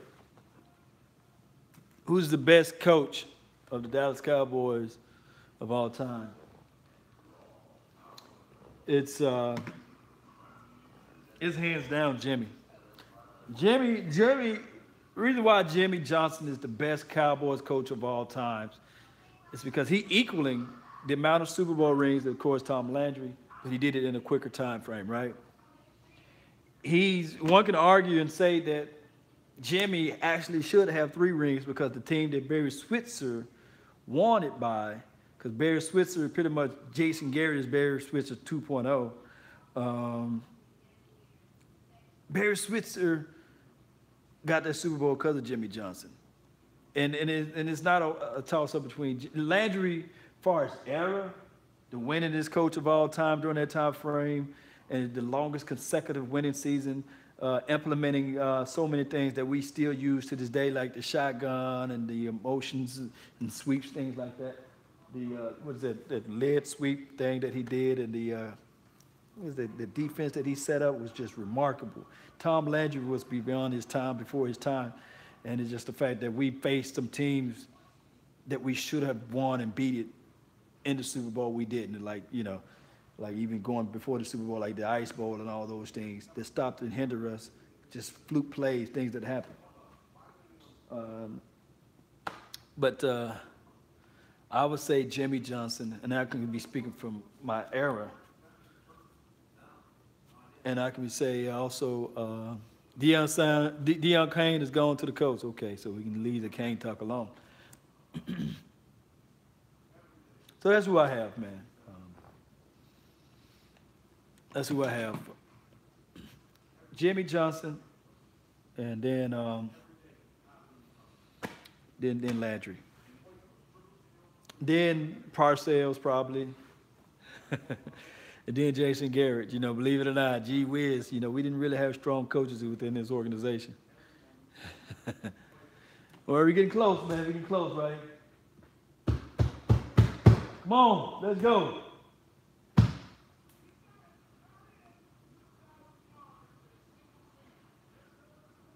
See, you're talking about all the greatest 6th-round draft picks.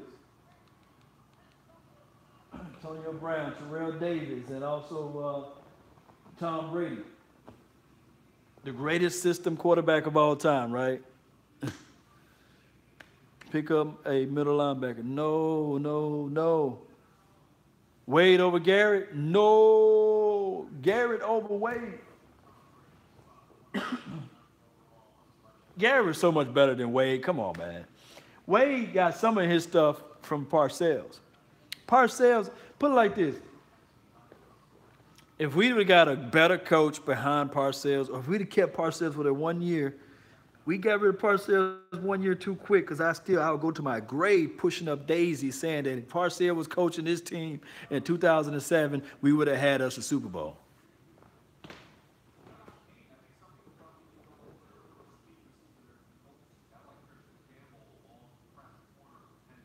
Long press corner, okay, Deion Kane gone too.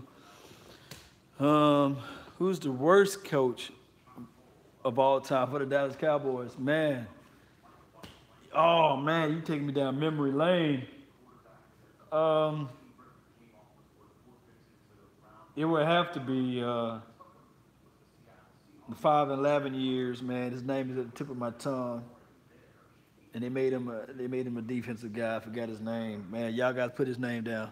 Dave Campo, my God, he was worse, man. He was a horrible coach. Dave Campo was so horrible, man. Oh, my God. Even when I look at Dave Campo now, I'm just like, man, just go somewhere. Just go. Oh, man. Man, the worst quarterback that we ever had in life was when we picked up Ryan Leaf, man. My God, what were we thinking?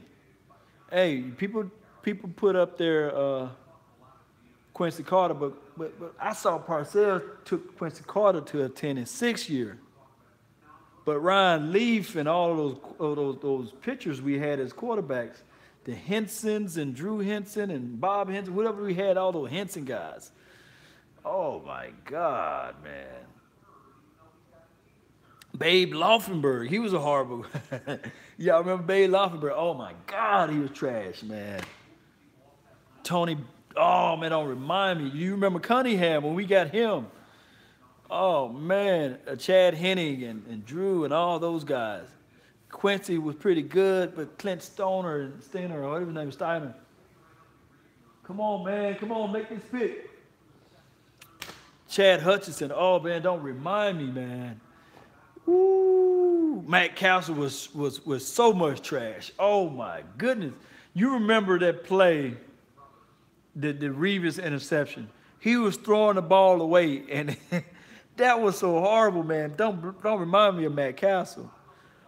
Oh, man, you guys are going down memory lane. Brandon Whedon, oh. Gary Hodgeboom. Man, we had some trash quarterbacks, man.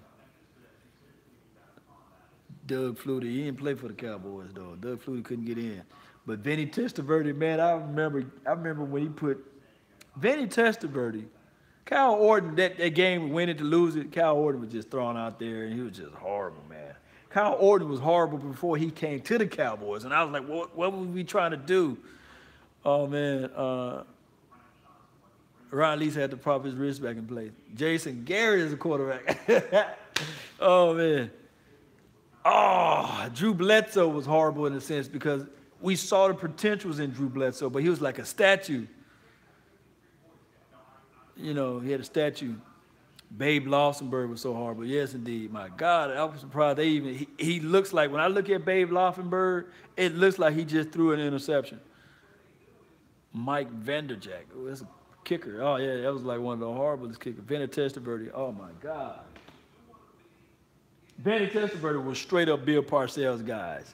We talking about Gary guys, Vinny Testaverde was like, man, on the edge of his seat. And when Vinny Testaverde got signed for the Dallas Cowboys, Quincy Carter lost all of his faith because the year before he just took us to 10-6. And when they signed him, Quincy Carter said, let me go ahead and shoot up. Let me go ahead and drink, you know, let me go ahead and smoke this stuff because they want to get rid of me. The pressure was too much on him because, man, that was some rough years, man. Why didn't we get a monster? Come on, man. Come on. Y'all make these picks. 88 pick is in. Simeon Thomas. Shout out to the Thomas. Or Simon Thomas.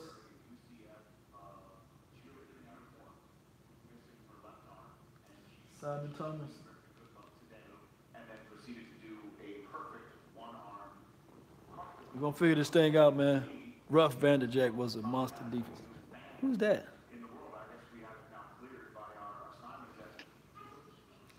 Oh, man, let me tell you one of the horriblest linebackers we ever had, man.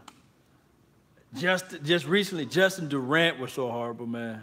That was a horrible, man. Justin Durant was just so horrible, man. And then we go back and we get him again. Hey, Packers going to be real truthful in secondary. Rolando McClain had all the potentials in the world, but he was another guy that just couldn't just get his mind right. Horrible in my sense, you know. Oh, my God, Bobby Carpenter, man. We can just name oh, man, we can name all the trash linebackers, man. We can name all, like, the trash players on the Cowboys, man. To this day, man, the worst. Who's in? I'm going to tell y'all guys the worst safety / cornerback that we ever had recently. I'm talking about recently. And we can put Mo Claiborne as an honorable mention. But, man, Dak Wynn was horrible, too. Oh, he was trash. Flaming trash. And then they put him as a positioning coach. I was like, what are you thinking? You know, you guys remember Gerald Sensabaugh. He's still looking for the ball. When Sidney Rice caught that pass, all he had to do was turn around. All he had to do. To this day, I'm sitting there like, man, Gerald Sensabaugh, the horriblest guy ever that he can put out there. You guys remember Khalil K? Man, he was the horriblest guy. Cowboy picks are in. Come on, baby.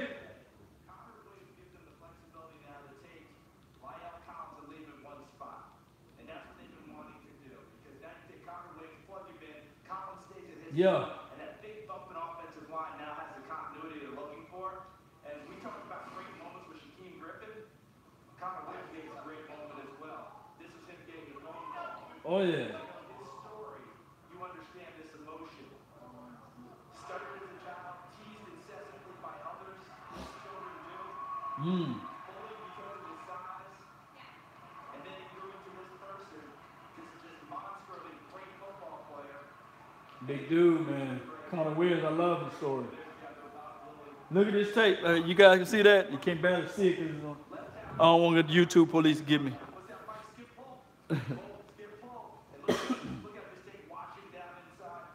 Don't worry, guys. I'm going to do the full tape, man. You can't see it. It's kind of glimmerish. But that Gerald Sensabaugh, man, those like fighting words to me, man. Alan Ball, he didn't play long enough for us. Tam Weaver, the new worst wide receiver in Dallas. Nah, man, we don't care about the Bears. But, yeah, man, go back and watch that game. I think it was 2010 playoff game. I think it was playoff. and the game was still within reach. And Gerald Sensabar, sitting the right ran a seam route, and all he had to do, if he just turned around, if he saw the, like they teach you playing safety or cornerback, is when you see the receiver trying to literally reach for the ball, that means it's time. There should be a message in your head that he's trying to catch the ball, and you looking at the receiver eye, and he's still face guarding the receiver. All he had to do was just do this. If he was just turned around, his helmet would have hit the ball, and that sitting in rights made him look like lunch meat, man. Who else the horriblest guy that we can think of?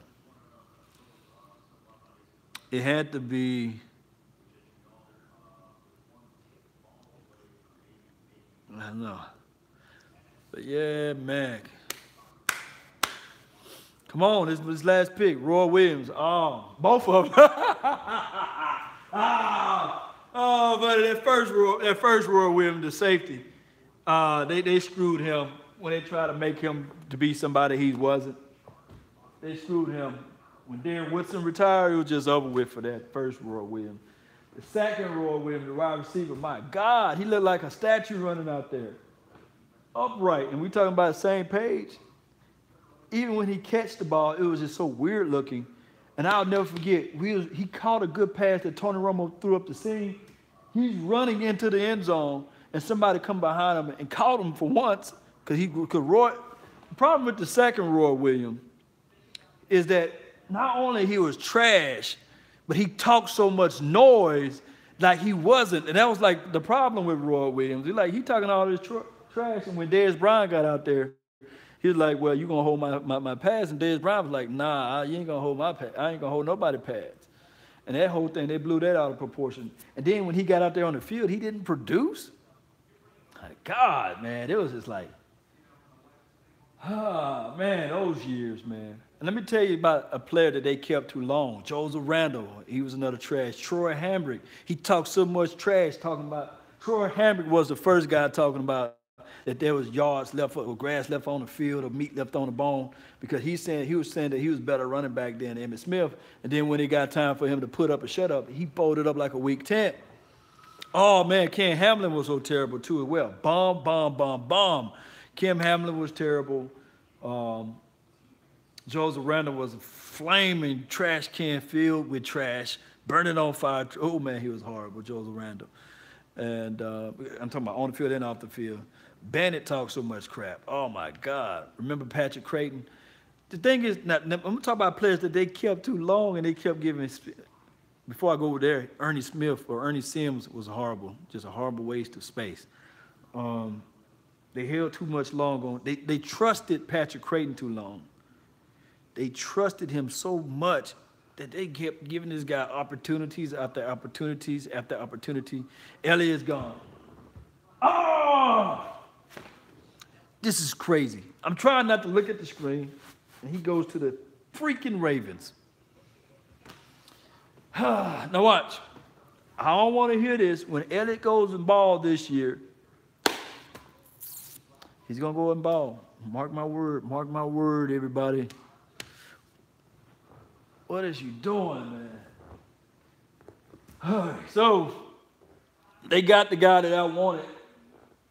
So what are we going to do now? I think we should at least traded up and moved up and got him. Don't hold on to all these picks, Dallas. We don't need to use all 10 picks. Although we got Trayvon Austin, but still you don't need to use all 10 of them. Move up and get the guy. That's all I'm saying. Move up and get the guy. So whoever we get now, it better be a good deal. It better be worth sitting on your tail and getting. Man, they coddle their picks. They coddle their picks just like they coddle Patrick Creighton. You hold on to these players so long, man, you forget what's the mission. The mission it should be is to go out and get players that was high on the board in later rounds. Come on, Cowboys, make the right choice now. I don't know who you guys are going to get now. But that would have been a nice time to move up.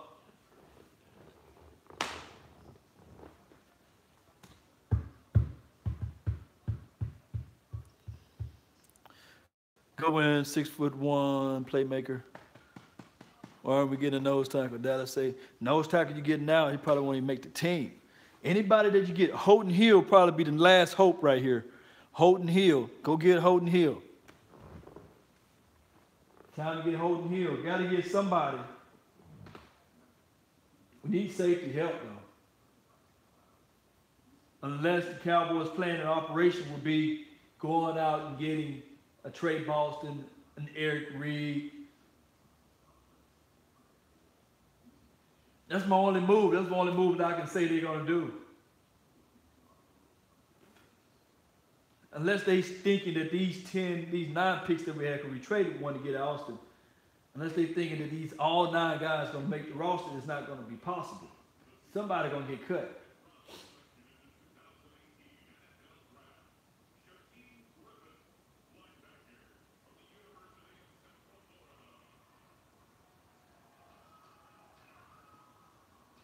Man, they pumping this guy. Okay. Well, he gonna make a draft pick and he just got drafted? How does it gonna work out? A draft pick gonna make a draft pick?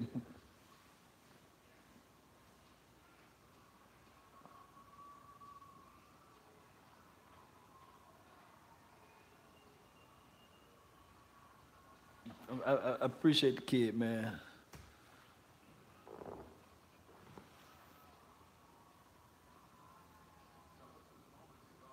Ravens nose look good.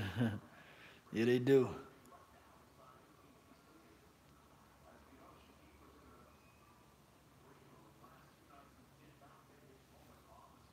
So we didn't get Earl Thomas.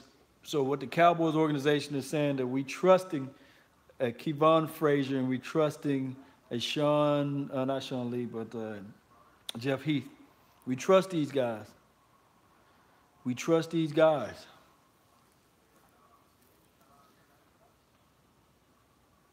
St. Brown, well, go get him. I'd like to see that.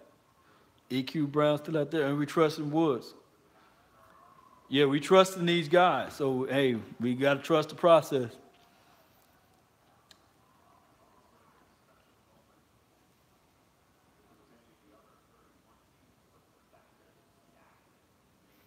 All right, like everybody who's saying Deshaun Elliott tape wasn't that good, we'll see. We'll see. I like EQ St. Brown.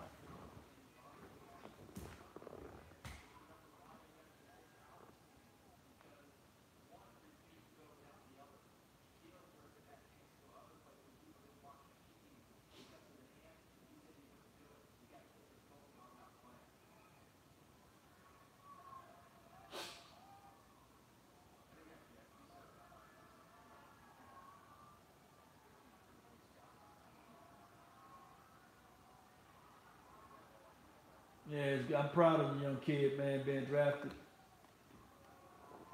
I'm proud of his story, man. I'm proud. I love his story. I love his story. Shaq Griffin, I love his story. Who we gonna get, man? Who we pick, man? God, all these picks taking over. You know, have you ever noticed when it gets down to the Cowboys' time, they try to squeeze us? It just takes forever for the pick to go through. It takes forever for these picks to go through. It's crazy how this thing work out. Florida boy, David, what's up? What's up, fam? Say prime, crazy. I'm ready for this pick to go through every time, every time.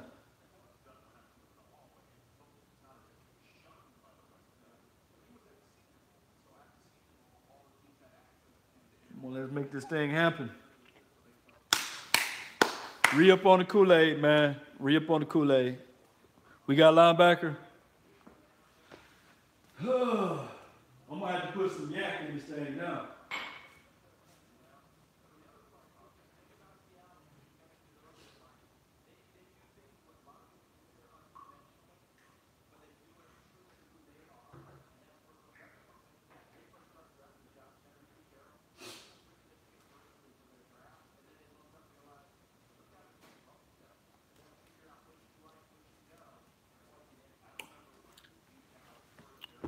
I'm gonna blame Alexa for all this. Should have went safety instead of quarterback. You could have got Mike White round this time, you know.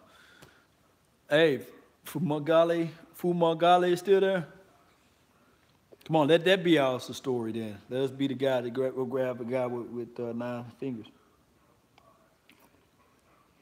Spike that Kool-Aid. I need to right about it this time. But I don't blame. We blaming Alexa for everything, right? What about Bo Scarborough? We go get him right now. That'll work, huh? Jameer Shower still on the team? Why they picked this dang on so long? Yeah, man, why it taking so long, man? Shaquem Griffin been drafted the whole draft ago, whole round ago, man.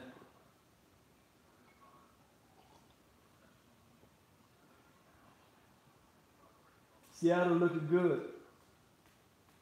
Do we play Seattle this year, right? We play Seattle this year, right? We need competition. Competition wins the game. You're right. Week 3. So we'll know how these picks goes. Seattle, I think, do we play the Ravens this year?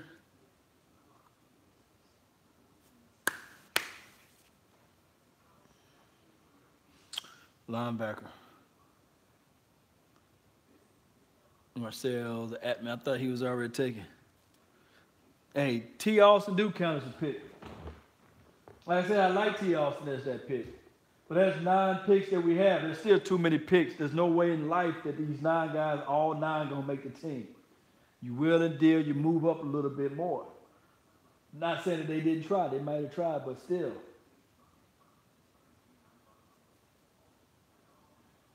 You figure out a way. We'll see how these 2 picks. How many more picks we got left? 3 or 2?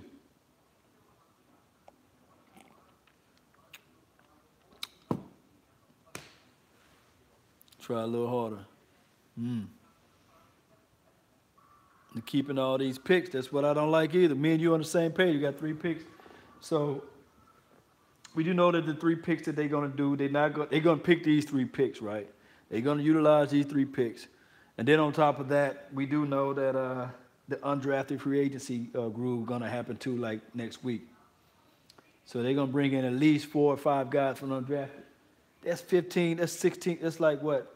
14, 13 people that's gonna be out there that you know for sure that's not gonna make the team. The first 4 are gonna pretty much make the team, but everybody else is kind of like up for grabs.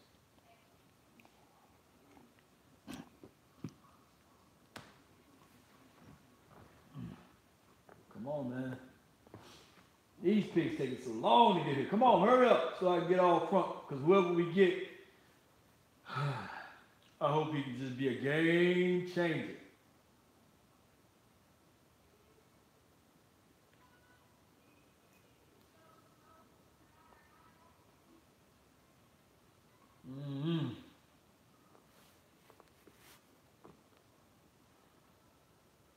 That Derwin James, boy.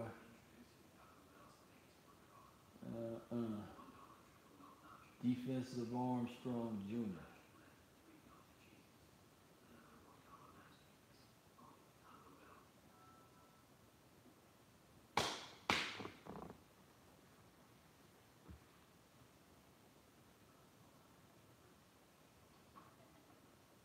Pick in, they went and got Cantrell from Texas Tech.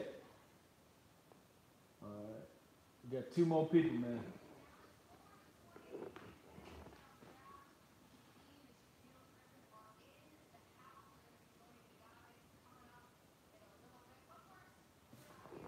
If they talk about this Griffin kid one more time, I'm going to switch over to ESPN.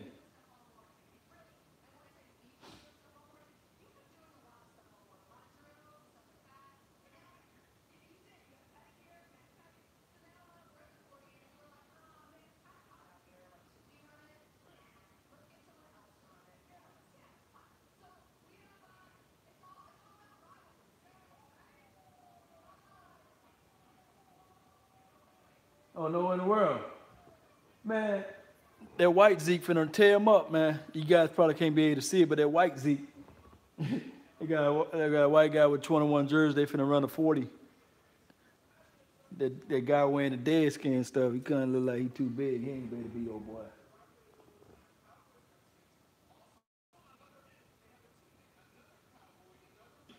Oh, relay run. Man, I should be down there, man.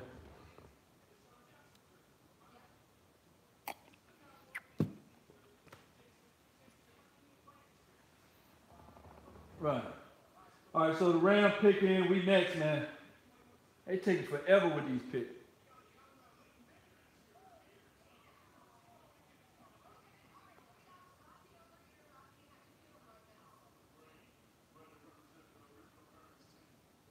Oh, see, everybody want to be America's team. Everybody want to talk about being the original American team. Oh, man, that dude ain't no American team.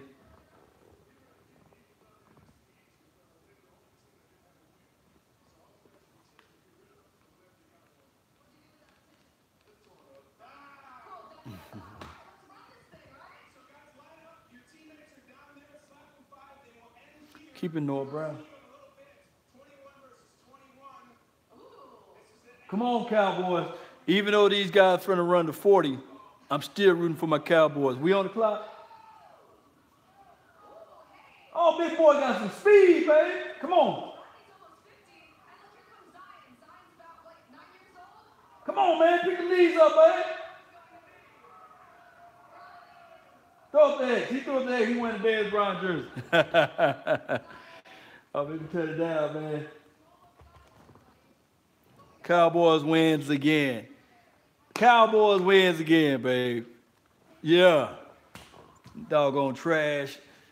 Foreskins gonna try to get out there. Yeah, we won. We won something. Yeah. So we win the Super Bowl. We got to go back to this moment in time and say, hey, it's because them two guys right there gave us that good luck stuff.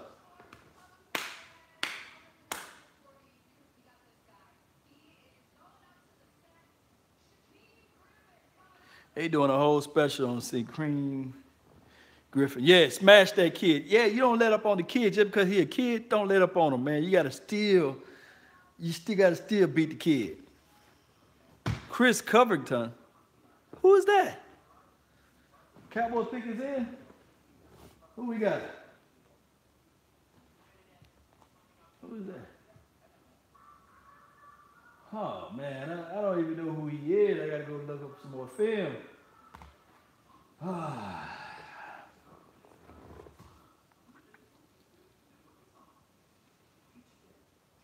Who is Chris Covington? I guarantee he might not even make the team. See, we caught our picks. This reminds us so much of 2012, man. Elliott gone to the Ravens. Okay, who is this time? Chris Covington, I don't know. He can be the next Hall of Famer. I don't know. But to me, I don't see where you're going to point him at, how he's going to make the team. This reminds me so much of 2012. Kyle Wilber. See, this is what happened. When you base and draft on needs versus best player available, you do stuff like that. So I don't know, man. Maybe Chris Covington be the next Ray Lewis. Who knows? But for my notion, he's not. He's not even going to make the team. 4'7", 40, slow linebacker. I mean, he might not even make the team, man. We need help out there. Maybe they're going to go with the aspect of thinking, okay, we're going to see what we're going to do down the line for our safety. We're going to do a quote-unquote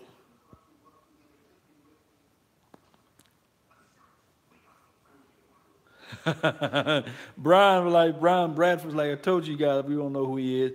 We wasted our last 4 picks. I don't know what is going on with the Cowboys this year. Last year was better. Last year was a whole lot better.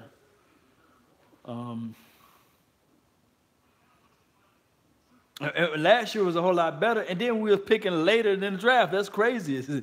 We was picking with a 13-3 team. I don't know, man. I don't like need. I like drafting the best player available, and then you figure out the rest as it goes down the line.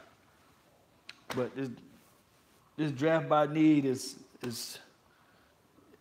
I don't know. I don't like drafting backups. It's the exact same thing that we did in 2012. We drafted people that we were saying that we came off of a successful year in 2011, was successful going to the playoff. And then we said all we need to do is add in and sprinkle in some pieces that help elevate the 2011 team Then the 2012 draft came about, and then 2013, we already knew what happened in 2013 because we had to get rid of all of the people from 2012. And it was just like one of those years where we went through that cycle. But we trust in the process. That's all I can say. That's all I can say, man. Alexa, who were the Dallas Cowboys 2012 draft picks? Sorry, I don't know that one. There you go. That explains everything.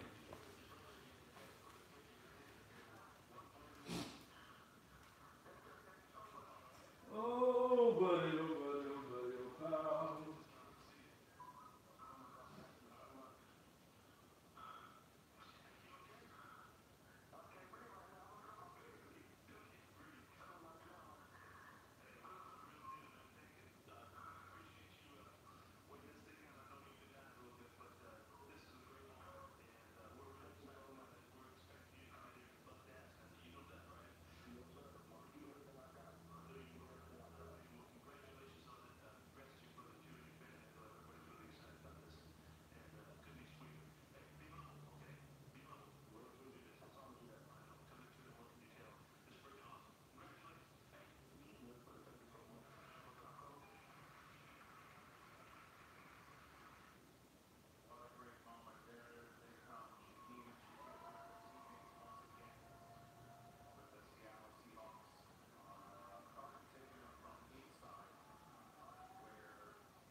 Here they go with this. All right. It's crazy, man. It's crazy, but it's crazy. All right, so y'all talking about a 6th-round pick too seriously. Consider who we getting taken here. Probably be cut. Yeah, anybody we get at this point may be long gone, man. Maybe cut from the team. Practice squad available, eligible. You would want to get somebody that you can think that you can consider maybe stepping it up. I don't know, man. Got to have special team bodies. But the thing is, the concept of special team bodies that you still draft. This is why you draft with best player available. It's kind of like the market. The market will create itself, right? So meaning that you don't draft for needs. Maybe you do it. Maybe you mixture some of those things out. But you got to still go with best player available from the aspect of it goes back to the argument of do you get Greg Ellis or Randy Moss? No, you go get the best player available. You know that Randy Moss is the best player out there. Team needed a defensive guy, and Greg Ellis was suitable for us for a long time, but he wasn't. He was average at best. He wasn't like the best player available, you know. So it goes back to that same argument, and you can take it down the line. I just don't have all the information in front of me. But when you're doing live shows like this, you have the tendency of messing up. But it's all good. Talk about the takeaway kickoff. I don't know. You know, Joe don't even joke. You know, special team is overrated.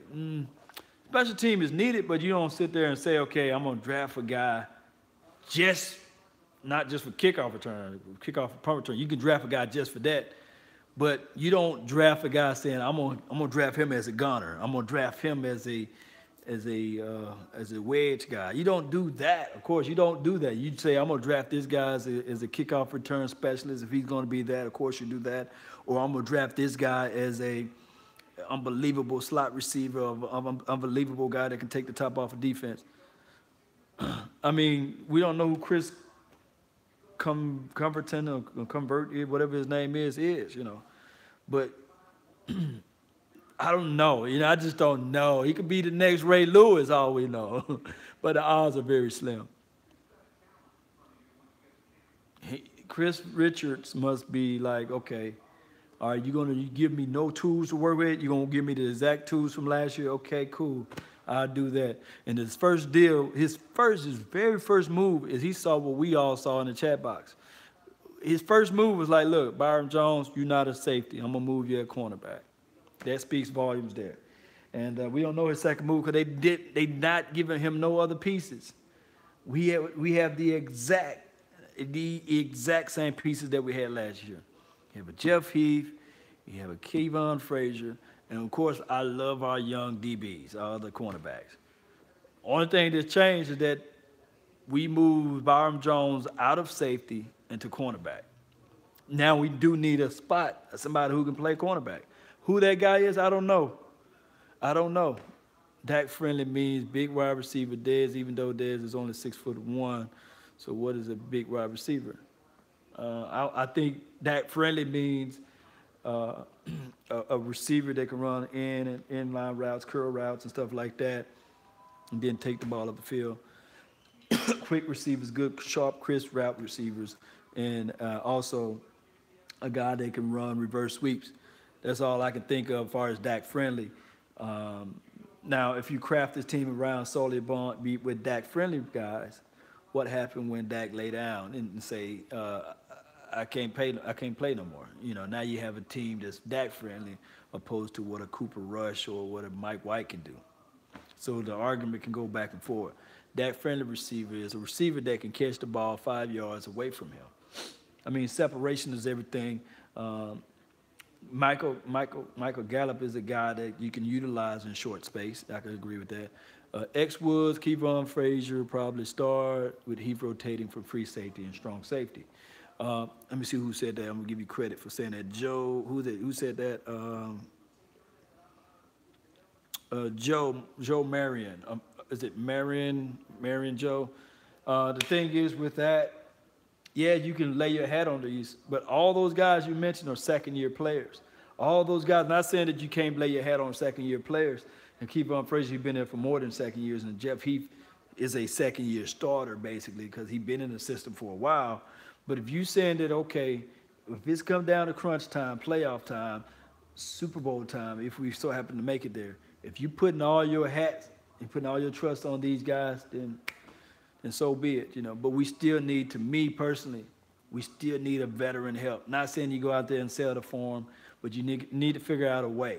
Just like I said with Charles Woodson, he was there to help the Green Bay Packers get to the Super Bowl, although he was injured during the Super Bowl. and didn't play majority of the Super Bowl snap or right before the Super Bowl, he was still able to elevate that defense. And if you look back at what the Patriots do, and I hate to bring them up, but I have to in order to tell you guys what's going on, is that the Patriots, they went out and got a Darrelle Revis. They went out and got a Brandon Browner, you know what I'm saying? So they went and they utilized free agency to help elevate their defense, whether they're young or old. And if you go back further, if you go look at the Denver Broncos, they went and got a Talib, Aqib, whatever you say his man's name. So you got to be able to have that. You got to have some type of a veteran help out there on the defense. And one going to argue and say, well, Law, what about the Seattle Seahawks? They will and deal too as well with the free agency. All those guys from the Seattle Seahawks wasn't homegrown. Bennett wasn't homegrown. Cliff Avery wasn't homegrown. So these were guys that came to the team that helped that defense out to be the Legion of Boom. And they sprinkle in some pieces of drafting well. Earl Thomas was the only guy that they drafted that was in the first round. Everybody else they pretty much took a swung on and hit, like the Sherman, Richard Sherman's of the worlds, you know. So we got to figure out a way to not saying that history will repeat itself, but history sometimes do show its ugly face, and it will let you know that, hey, if you got guys that's out there young, then 9 times out of 10, you're going to make bonehead young rookie mistakes or sophomore mistakes, or you're just going to make mistakes in general and not being able to elevate your team when it gets down to playing. And then we do know that playmakers are playmakers, but the way this team is crafted, we might be looking at another, oh, man, what a long year with this defense. Oh, what a long year with the defense. Because I'm really waiting to see what we can do. Team's going to take the top off of our defense this year. I can only say that I just don't know what Chris Richards is going to do. I'm really waiting on his guy. We expecting him right now to walk on water. Our expectations are high because we're looking at Legion of Booms, what they did. But still, one can argue and say that with the Legion of Booms, with the cover 3 defense that they played, they had a rangy safety, somebody that can really track the ball out in space, and that came from Earl Thomas.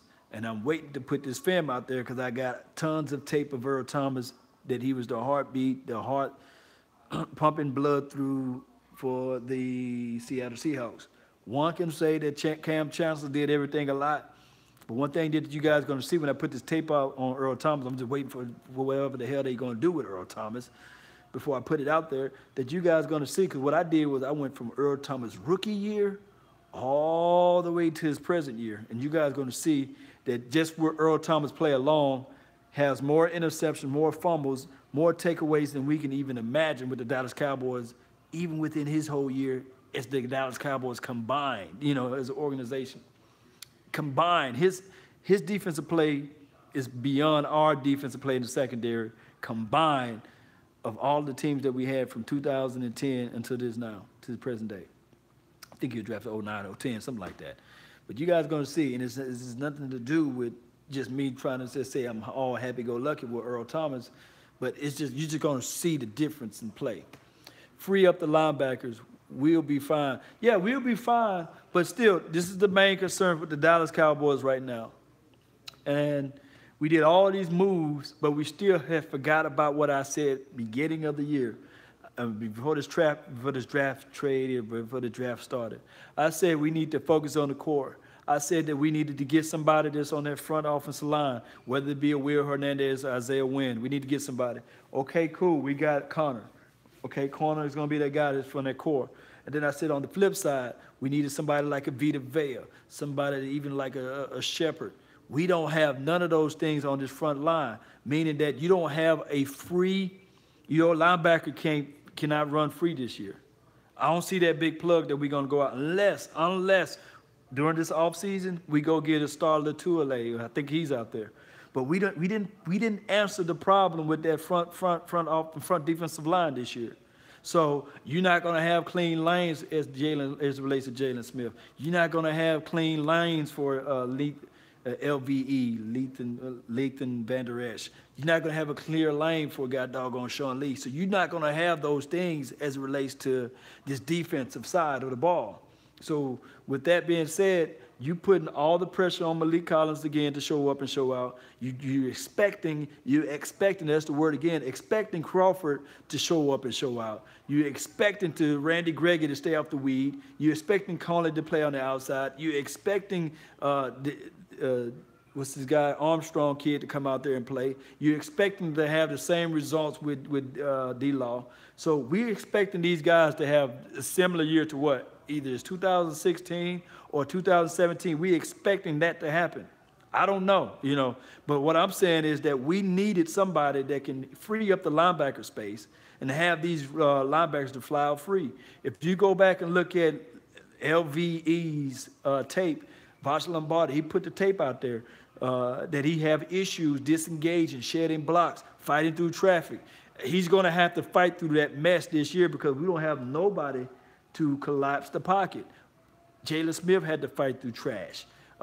Sean Lee going to have to fight through trash. This is not me trying to say that the defense is going to be horrible, but the fact still remains the same. We addressed it everything based on team needs, but we never addressed the defensive tackle. That's going to be a glaring big hole for this Dallas Cowboys defense. Until we fix that, I don't see top 5, top 4, top 3 defense. I still see maximum pretty much a top 8 defense like we were last year. Whereas teams were still able to pass on us when they needed to and still able to run on us when they needed to. And that's just the bottom line. I wish I could say something else, but I can't.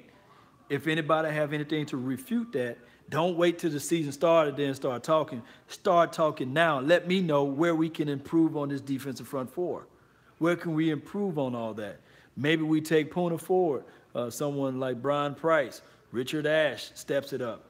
And look, Richard Ash tape last year was just ash garbage, man. It was ashes that go to trash because they were still able to run up on him. But, you know, he is a guy that he can improve this next year. Jonathan Hankins still out there. Taven Austin or Switz. What you think, Law? Camo, shout out to you, man. Salute to you. Go follow his page. To me, Tavon Austin, he's a better Cole Beasley. He can play onto the outside. He can flex a man as a scat back, running back, take the ball upfield. He's the guy that the team's still going to have to play responsible for on the offensive side of the ball. I like that pick because I can only imagine Ezekiel Elliott and Tavon Austin on the field at the same time. I can see that happening, so that would be cool. Should we trade Terrence Williams? Terrence Williams got to get his foot together in order for us to make anything as far as a trade. I'm pumped on Austin. Me too, bro. I'm very pumped on Austin. I really said it earlier today. Austin is the man. Who else we got in the box, man? Who else? Let me know about this defense. That's my only thing because we didn't answer no safety and we didn't answer no defensive tackle. Best 6th rounder. I mean, he was cool, yeah. Austin is scared of getting hit. So is T-Will. T-Will scared to get hit. He be hearing them footsteps coming, too. That's why he let the ball hit his body. And I ain't going to call it what it is, but I'm going to go ahead and say it because it's me. As the time progressed, my guy, Dez Bryant, he wasn't catching that ball across the middle as he got older. He realized, hey, look, man, I ain't finna take this hit. And we saw that one pass that he did catch the ball with Austin, with Arizona. He did that, but outside of that, he ain't catching no ball across the middle. I ain't finna get hit like that, no. 24 would be a good pickup if we miss out on without all safety. Hey, Puna short boy forward. Come on out. I hope we can do that. Taco can get better with potentials. What will help Taco out is a guy that can collapse the pocket to the inside and just let him eat on the outside. But Taco get washed up into the inside, there's not enough power, there's not enough spin moves that he can use to get out of that. I'm just saying. David Irvin's going to plug it up. We still can have hope on David Irvin. I have my reservations on David Irvin. Still have my reservation. LV, Smith, Lee, very good linebacker group. It is, but they still need to run clean. The ruler, the measurements for a linebacking crew have always been the Ravens, right? Guys, go and do your homework and tell me who was a Ravens front four. They had big guys that can plug up these holes and allow Ray Lewis, who pretty much when he came into the NFL, he was an undersized linebacker. But Ray Lewis was able to roam free, grow within the system because he had big Saragusa. He had the big Adams guy. These guys was able to fly out to the ball with those big plugs up the middle. That year, 2015, with Luke Kuechly, he had such a remarkable year. Hello, Nada. 2015, the reason why the Panthers were so good with Luke Kuechly is because they had a key one shorts. Because they had the other big guy, I think his name was Williams. I forgot his name, charged it to my head. But they had big plugs up the middle. If you look at, name me any team that I can start talking about these plugs up the middle. The Seattle Seahawks, a big Maybain, whatever that guy's name.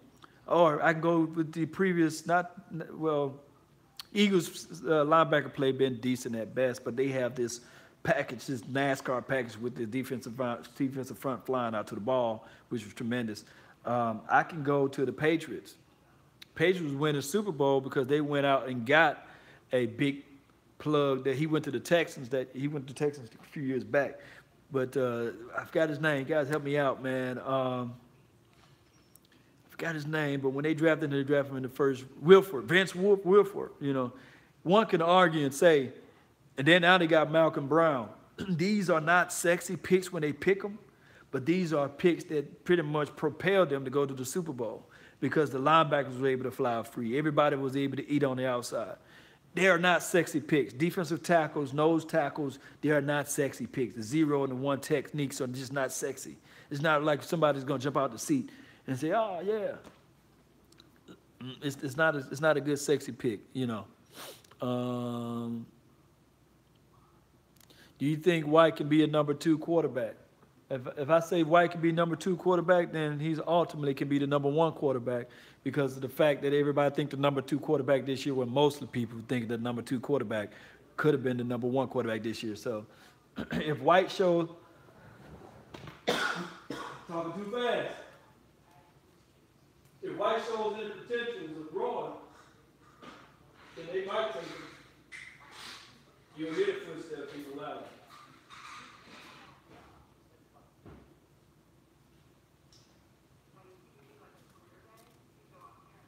Well,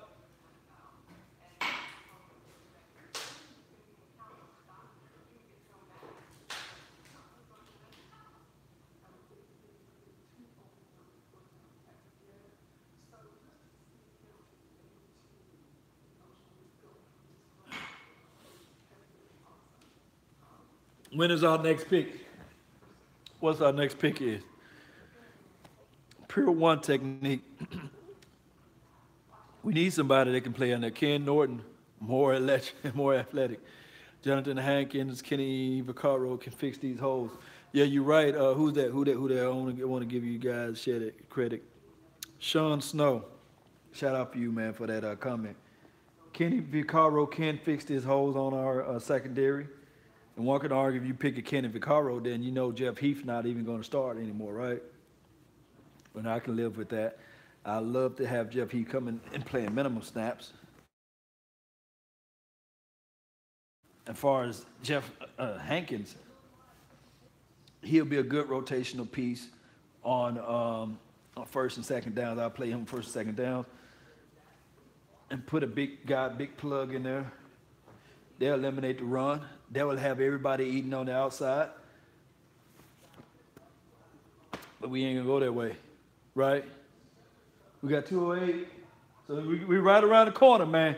Come on, Puna forward. Come on. Oh, buddy. Vern B, what the pick it is. 208. So we right around the corner. It's going to slow down when it get close to that time.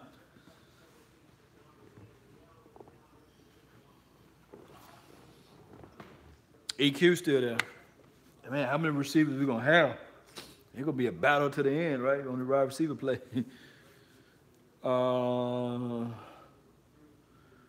What pick it is on now? It's on pick number 204, so we got 4 more picks to go to 208, right? We got 208 pick. What do you want us to take? I don't know, man. Everybody go look at Covington film. Tampa 2 needs a Warren Sapp. Warren Sapp supposed to be our Malik Collins, right? And he's like nowhere near close to Warren Sapp. So We're not going to get a Warren Sapp in the 7th round. What do you think about that one-handed Griffin? Oh, man, he's going to be nice playing for Seattle. We'll know about him week 3 or something like that, week 4, whatever we play. Elliott's gone, so.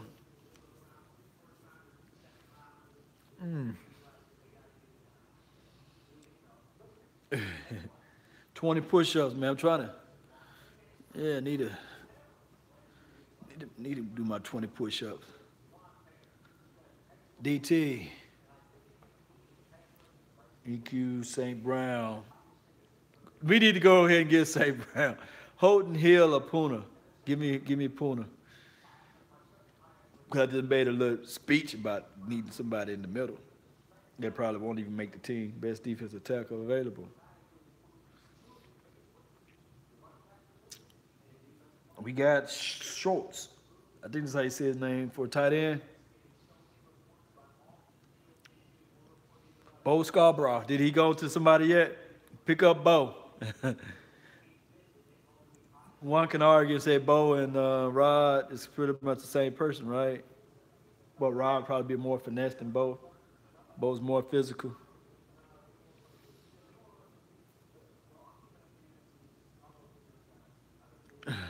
Bo knows. Yeah, that would be nice. Good marketing tip, too. We have to get Eric Reed. Yeah. What about Lewis Neal at fullback? I don't know. You got Jameis Olawale. Lewis Neal cannot play fullback. I don't want to see him at fullback. Don't do that. No, I don't want to see that. Trenton Cannon. 5'10", 185. Boy, as a running back. It's stuff to be still crunk about. You know, it's not fire and brimstone. It's not hell out here. But what I'm saying is that we can get just a little bit better. Just a little bit better. Good one at 208. Austin took St. Brown's spot. Neal switched to fullback. They need to stop that. You know, I don't like that, you know. I don't know, man. You know, Neal, he played so explosive. He have a height challenge. He have a height challenge as it relates to playing defense. But him switching over to come on. Come on. Gonna be forward. They need to solidify that front four with a big plug. We see that Malik Collins plays better with somebody just can lean on some of these players, make them tired, crash that pocket inside. Peter Vader, he would have fit lovely. Why do you want Tavon? Oh, because Tavon Austin as a running back is suitable because of the fact he's going to be a Scott back. And he's going to be able to run better out in space. I think this team can create space for him with those wheel routes and also reverse sweeps. I think that's why they leaning more towards him playing that pretty much position of a scat back who can they flex to the outside and catch the ball vertically up the field. If I'm Cole Beasley, I'm worried. But he's too small to be a running back full time, yeah. Is what we need. EQ South Brown. Cowboys worked out Dunbar again. Nah, don't do that. Don't do Dunbar. They passed on to Sean Elliott and Jack Sensi, yeah. He is fast. 205, man. We got a few more picks left. We got Filthy in front of us. We got Green Bay in front of us. Two of these teams that I can't stand. Two of those green teams that I definitely can't stand. Can't stand Philadelphia. Two more picks. White Ice. Did they really draft Austin? They really got Austin. They really got Austin. Come on.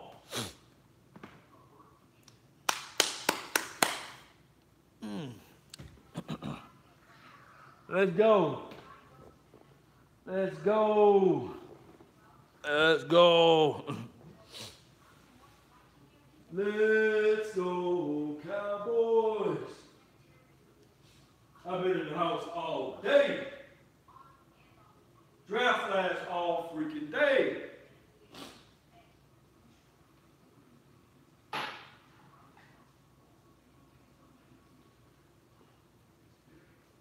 Alita Lassa, 2006, the Philadelphia Eagles, Filthy Eagles, 206. Sixth round.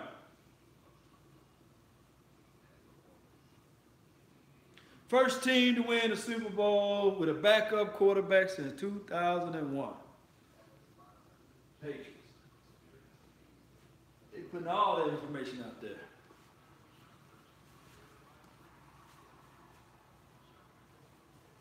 All right. We're going to get a safety watch.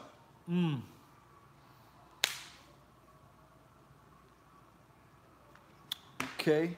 Everybody on St. Brown. Come on. St. Brown. Let's go with him then. Well, they got a hello to Nada. I didn't know the Eagles added hello to Nada. Yeah. They got a stout line. Now watch. Watch this right here. They're not even going to suspend Bennett for knocking that old lady out of her wheelchair. But if he'd played for the Cowboys, they're suspending him. That's why I can't stand the NFL sometimes, man. You're going to allow Bennett to still play because they're putting him up there like, hey, he can still be able to play. But they're not going to say anything about the Zeke situation because he's never been arrested. They have a federal felon offense against Bennett, and he's still going to play. We want Puna 4, Eagles picks is in. Come on. Who they going to get? Eagles might get Puna 4. Eagles might get whoever we talk about the Brown get. 7th ranked overall. Look, they were 7th ranked overall in offense, and I was telling everybody what about defense. They were 4th overall in defense. We need to get our 8th overall defense at least to the top 5. Allen Lizard. Is it Lazard or Lizard? David Irv's situation, it was just like a bad situation with the chick that I think that he's moving on from, and they worked it out somehow. She came out and said, hey, she made the whole thing up. So when you got a guard, Matt Pryor. Good pick by them. Good pick. Bo Scarborough. Say it loud, Bo Scarborough. Let me see what y'all talking about. Bennett didn't try to do that. He didn't try to do it, but he did it. It doesn't matter. He did it. He knocked that old lady down. He kept moving. He didn't help to pick her up. So I don't want to hear the excuses of what Bennett ever had to say. He did it, okay? He did it. And we don't know his intentions. Ezekiel Elliott should have never got suspended last year. He shouldn't have had to go through all that stuff. But that's spilled milk. Spilled milk. NFL have their picks and chooses of who they want to pretty much do investigations on.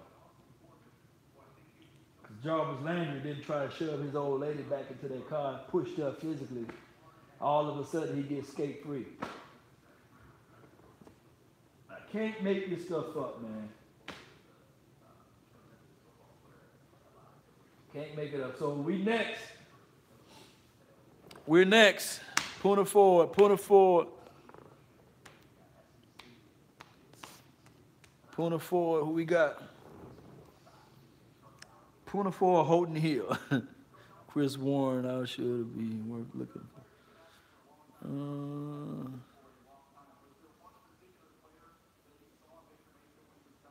Big Cat, so they're looking for a defensive guy.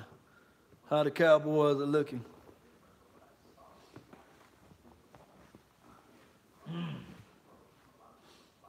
We next on deck. The upper room. Next on deck.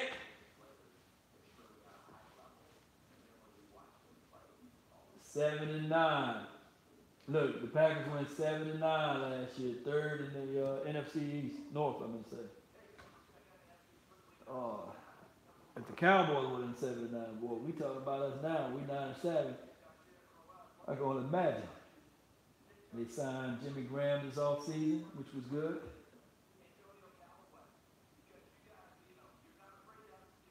Won NFC North 5th out of the last 7 seasons. Who we got? Dak has a lot of weapons now. He does. No excuses, right? No excuse. Besides one tech, defensive tech, pretty stacked. Yeah, we are. There goes St. Brown.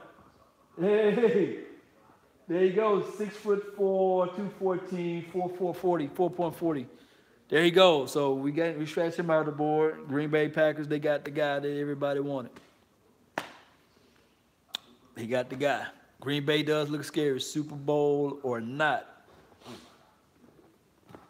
So St. Brown, 92 receptions for 148 yards, or 1,484 yards, 13 touchdowns in his career from Notre Dame. So we'll see. Cowboys pick is already in. See how fast it takes for us to get our pick. We already knew who we got. So if you saw the war room, who they had in the war room? They had Big Cat in there. So it's defense, right? We know it's defense. We should see. This is our next Pro Bowler right here. Come on. Defense. Defense. Defense. Defense. Defense. Defense. It's offense. It's offense and defense.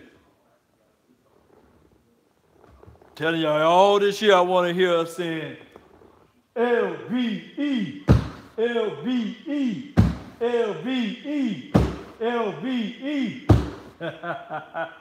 And what we're going to be saying all this year, right? Cedric Wilson, wide receiver. What the F? We got Cedric Wilson. Is it Boise State? Boise State? No, it ain't Boise State, right? Y'all playing with me, right? Yeah, y'all playing with me. Oh, Boise State! Boise State! Boise State! Boise State! I'm tired of Boise State! I'm tired! I'm tired of Boise State. Boise State, dear Boise State. I'm going to tell everybody who ever gonna want to go play for the Dallas Cowboys to just go to Boise State. Don't matter what you do, whether it's good, bad, happy, or sad, you will get drafted. Your tape will immediately go to the Dallas Cowboys. Cedric Wilson, wide receiver, 18 touchdowns in 2 seasons, 2,640 yards. Boise State. Hey. So for everybody out there who say that Law is pretty much hating the Boise State guys, there you guys go. The Dallas Cowboys is officially, Boise State is officially the Dallas Cowboys program. Hey, this could be the year. You keep swinging at it. You keep swinging at it, and you're gonna say to yourself that one year, just maybe 1 year, the guy that we draft from Boise State is gonna take us to the Super Bowl. And there he goes, right there, the next Hall of Famer wide receiver, Boise State. We got rid of Orlando Scandrick, who was a slot nickel cornerback, who pretty much played in the inside his entire career. But if you let Orlando Scandrick said he could play on the outside, Boise State. Shout out to Boise State. You got Kellen Moore, the quarterback, the greatest quarterback to ever come out of Boise State. Had one of the best seasons of all time. He can still play, but he wasn't given the chances in the Dallas Cowboys organization or whatever organization he came from before because he wasn't given a chance. He's the best quarterback to ever come out of Boise State, all right? So now we have D-Law, of course, the best defensive guy ever to come out of Boise State, next to Tyrone Crawford. Cowboys, Boise State, baby. Let's give it up for Boise State. Boise State, Boise State. This is what I've been waiting for all day, for this draft to be the Boise State draft, our best forming system ever. So shout out to everybody that's in my inbox that was defending Boise State. And I was telling everybody, okay, it is what it is with Boise State. I told them that Boise State wasn't all that, Mountain West Conference, whatever it may be, but everybody was saying that Boise State is the truth, and I'm going to let them keep it because LVE, Tyrone Crawford, I mean, hell, we should just went on ahead and get Jay here, Jahay. Just make the Boise State the dang on Dallas Cowboys. Let's just go ahead and do that. Because everybody that was talking to me saying that Boise State is the best. And I'm talking about the best organization they ever formed from. So, hey, it is what it is. Yeah, Boise.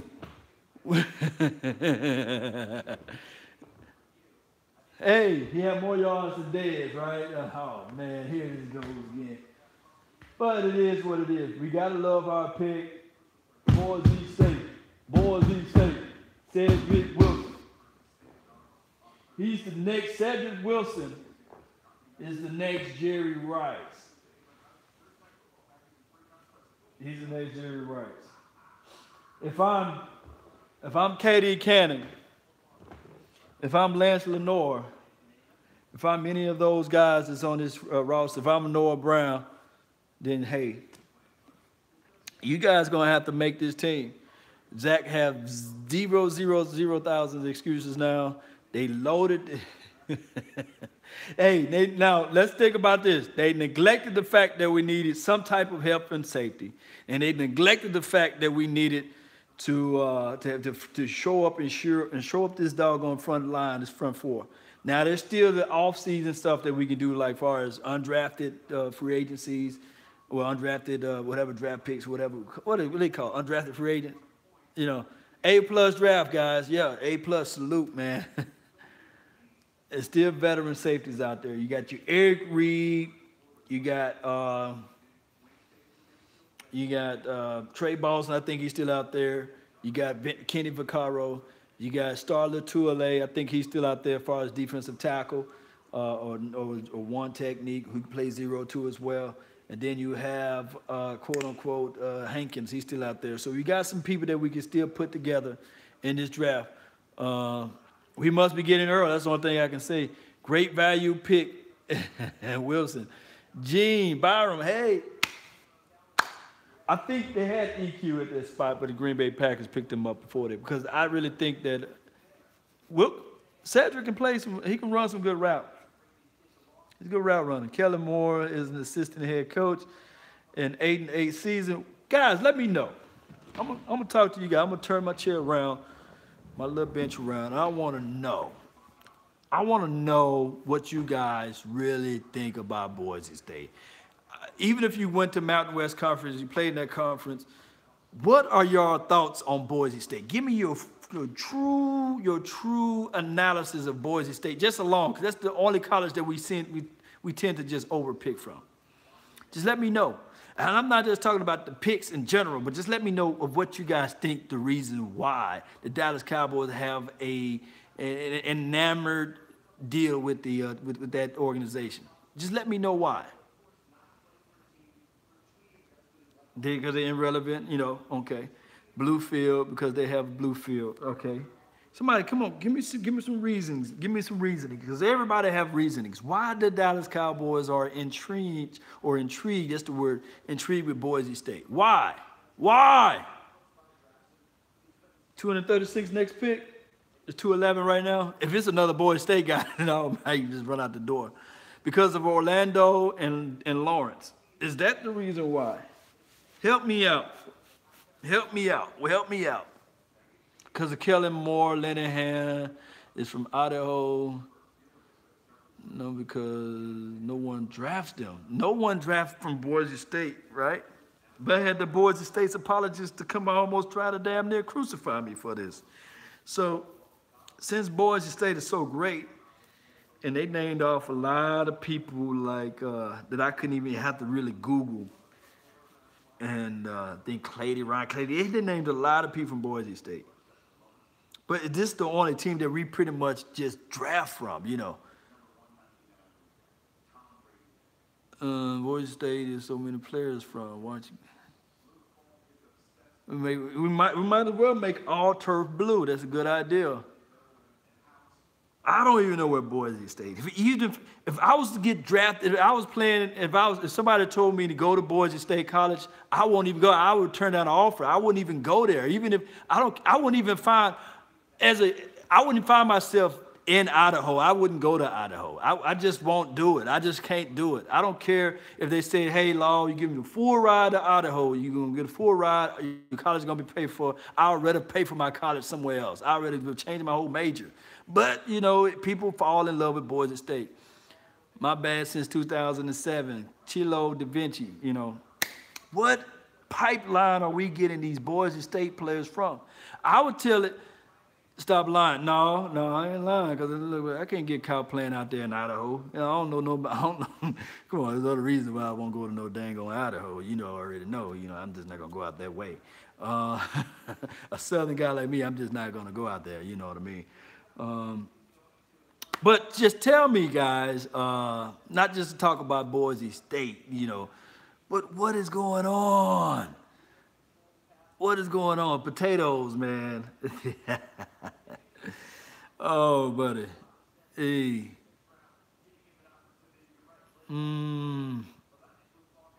Potatoes sell like gold, man. Potatoes are farmers, you know. Who got drafted? Farmers. I'm frozen. I'm from New Zealand, you know. All scout might have something in with Boise. I don't know. So I'm telling all the kids, everybody who I'm talking about if you love this team right here, if you love the Cowboys, and if you want to get drafted in the National Football League, go take your tail to Boise State. I don't care if you play 10 games. I don't care if you play 6 games. I don't care if you're a one-year starter, you have a chance, you have a possibility to get drafted by the Dallas Cowboys. Your chances increase at least by minimum a 20% chance that you're going to get drafted by the Dallas Cowboys, or you're going to have an in-house guy that's going to look at your tape and you're going to be seen. So it used to be Arkansas. Scratch Arkansas off the list. If you need to get drafted to the Dallas Cowboys, go to Boise State. I promise you, I trust you. If you play somewhat decent, if you play somewhat remarkable, if you get 50% chance, now the possibilities are higher.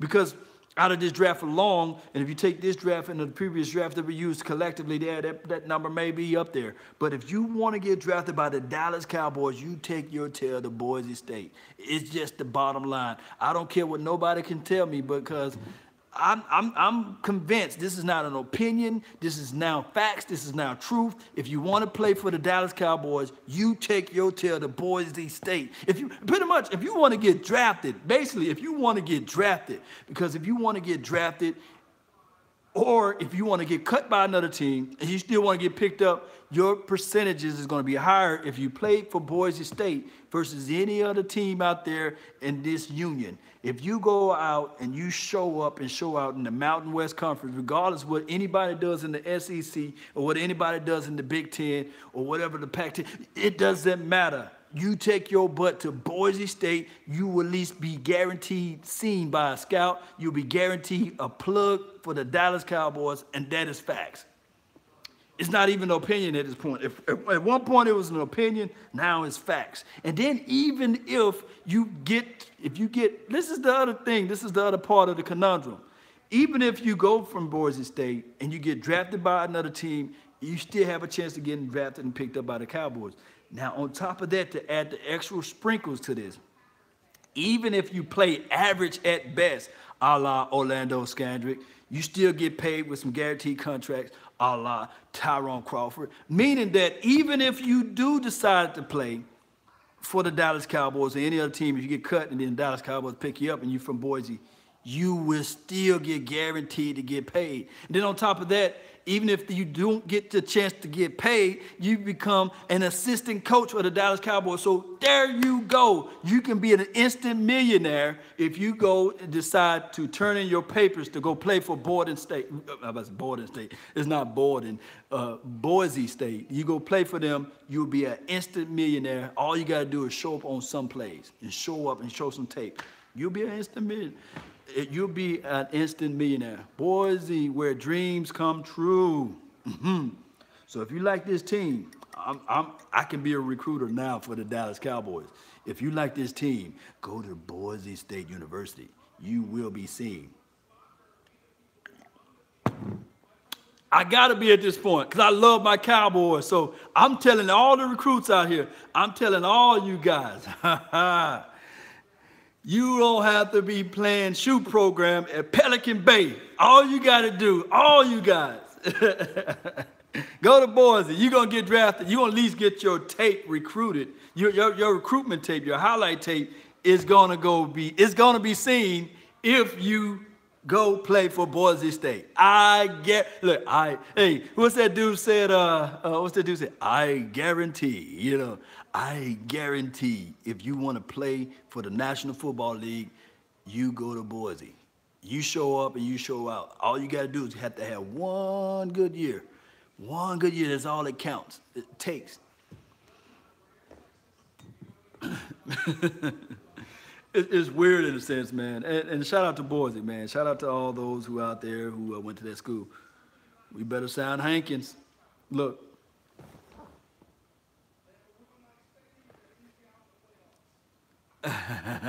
Filthy. They let Filthy talk on the TV. Yeah. So, with that being said, next year, draft time. Like my guy just said, who just said it? John. John said, Law, check out some Boise games before next year's draft. Yeah, if I check out these Boise games, I can say, okay, we're going to get... See, Puna Ford, the train. See, Puna Ford would have been drafted by now if he went to Boise. If Puna would have went to the Boise, he'd be drafted. Next year's pick, 1 through 7, Boise. Hey, what's the over/under? We can start getting funny with this now. After Dez, they are avoiding Oklahoma. Yeah, because they use Oklahoma for a second. I'll say John Randall, Joseph Randall, whatever his guy name, he kind of sported for all the Oklahoma guys, because, the kickers from Oklahoma, and then Brandon Weeden and Dez, and then so many other people. Is Joe Looney available? So true. That blue field, man. Then they wear this blue jersey. It's a gimmickish. It's gimmick. It's gimmick, man. You got the blue field. If I was the conference, I'll say, man, take that damn blue field off. That don't look like football out there. Just take the blue field away. That don't look nice to me. It looks gimmickish, man. Take the blue field out. I'll challenge anybody. Anybody from Boise, and you guys come out here and say, oh, man, I like my blue. Man, you and that blue field go have a baby. Because take that off. That's crazy. I'm like, I want to see grass. I want to see football played. I don't want to see no doggone. When I look at Boise highlight film, I just get like, man, this is just crazy for me watching this circus. That's probably why they win plus 2-3 games there. Because everything's blue and they got the blue jersey. When you win off of athletic ability, don't win off of gimmick stream of doggone field. To me, that's crazy. You must not be a Garrett guy, right? All these gimmicks now. I hate it too, Law. Yeah, man, we just want to, look, at the end of the day, my guy Robinson, at the end of the day, we want to see football. We don't want to see nobody running out there on an orange or a red field. We want to see grass. We want to see grass, brown football, not no Nerf ball out there. We want to see grass, brown football, lace them up, play some football, not this two-hand touch, not all of this gimmick stuff, man, with the field being aqua blue and whatever the light hits when your eyes see it. Look, just play some good old football. That's all I have to say. When our next pick is 216. Man, it's like a marathon draft, man. Can I make it all the way to the end? Oh, man, there's a red field, too. That's horrible, too, man. I need to be the commissioner over all this stuff, and we said we're going to go back to real deal Holyfield football. All this green and red field. Well, we want green field, but all this sequoia blue and Seacrest blue, whatever that color they call it, needs to go. I like Tavon. Tavon, like his tape. Is Elliott still available? The X Factor 2, man. Oh, no, he's gone. He's gone. Bye-bye. A high school has a black field, and they can't play on most of the season because it just get too hot. See, all that money, that turf is not cheap. Why would you make a black field? That's my thing. Like, or, you know, it's like when you see some guys, man, with the spinners, you know, on the rims, you know. Man, all that money you putting on the spinning rims, just go ahead and put another 10,000, get you a nice car that's gonna look good when you wash it and keep it clean. You know, all these little spinners and stuff, man, that's crazy. I seen hubcaps that spin. You know, what that's gonna do for your car, you know. You have the money to get the oil change. You have the money to keep your transmission going. That's what counts, not the distractions, you know. That's just me, I'm old school. I wouldn't spend $3,000, $4,000 on some spinners. I'll put $3,000 to $4,000 in my engine, so when somebody pull up on side me, I'm gone, you know. That's just me. His tape is the truth, same as he already know. Yeah. Now I'm not trying to sell or denigrate Cedric Wilson, but my God, he's from Boise. I'm just tired of Boise.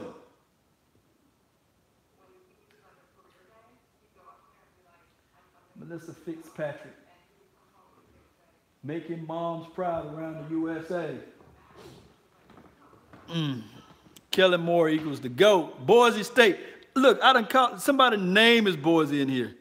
He's saying Kellen Moore's the GOAT. I done call out Boise State and they come in here. Man, your name is oh man.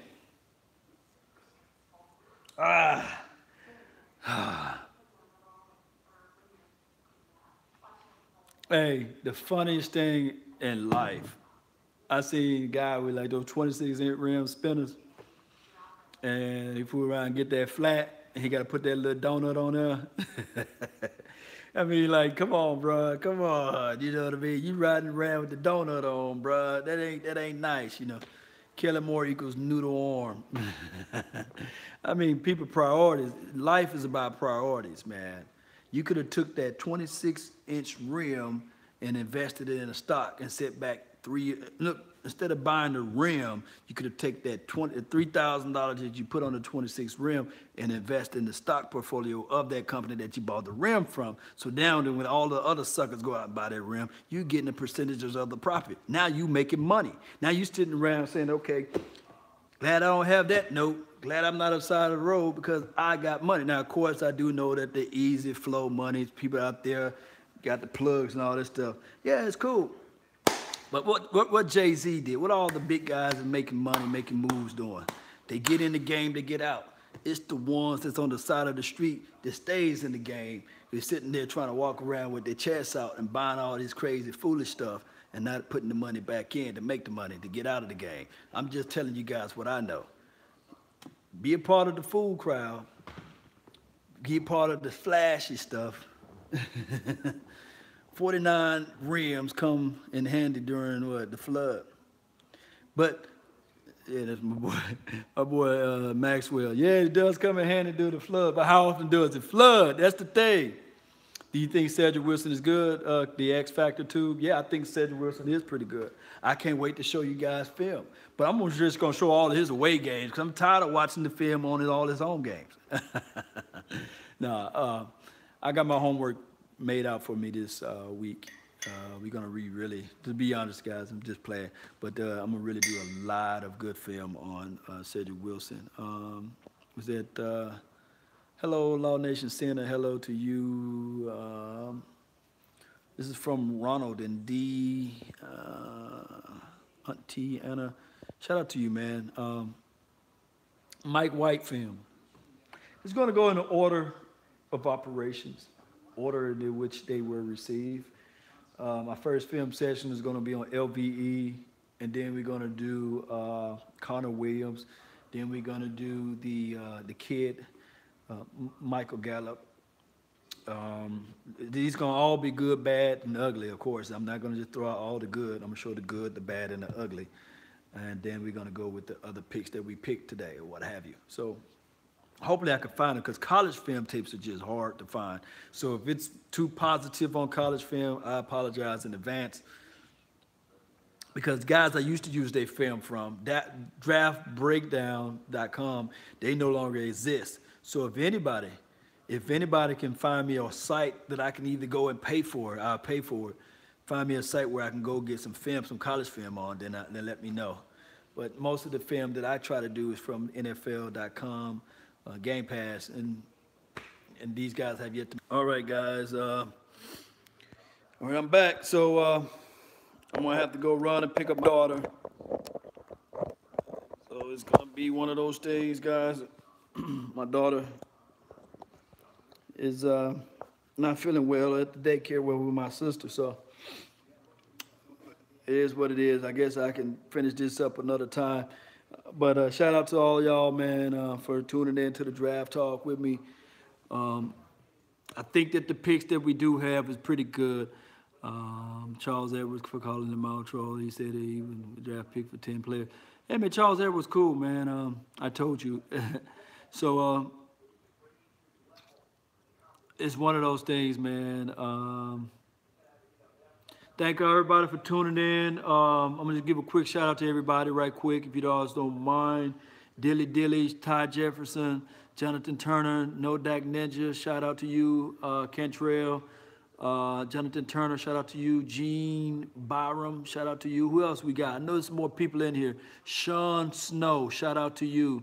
Ryan, thank you, man. Pretty much, man. Thank you guys for tuning in. Shout out to San Antonio, Jeff Stars, Mike D. Salute, man. Who else we got over here? Yeah, Chilo, man. I got to go get, Chilo and Chilo, Cello, Head, yeah.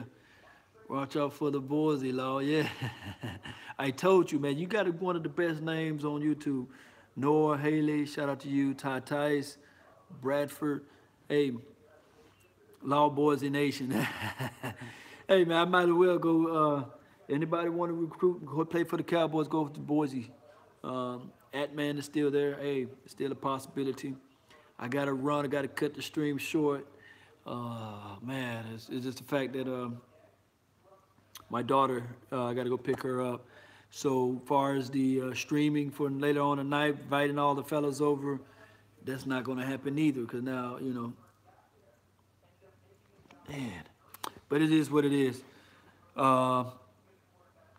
Like I said, I'm going to try to do as much film as I can. If you guys, right before I had to leave, pick up the phone, because like I said, I'm streaming everything to my phone, so when somebody call me, it's going to pick up. Yeah, nothing but the best. I'm going to complain to YouTube on behalf of the Law and Shango. No, man, I'm not taking down anything. It still should be rolling. You know, content was, claim was created on my stuff, rightfully so. It is what it is, man. Salute, fam. Let me see if that yard man out there.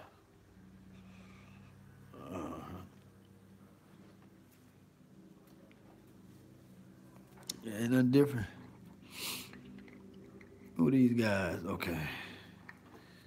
Peace out, Chris. Yeah, shout out to you, man. Well, that's been my time. I really thank you guys for yours. And remember, you're listening to nothing but the best. Salute. I'm out. Peace. That's when the music's starting to kick in, but since I'm doing it from my phone, I can't do it, right?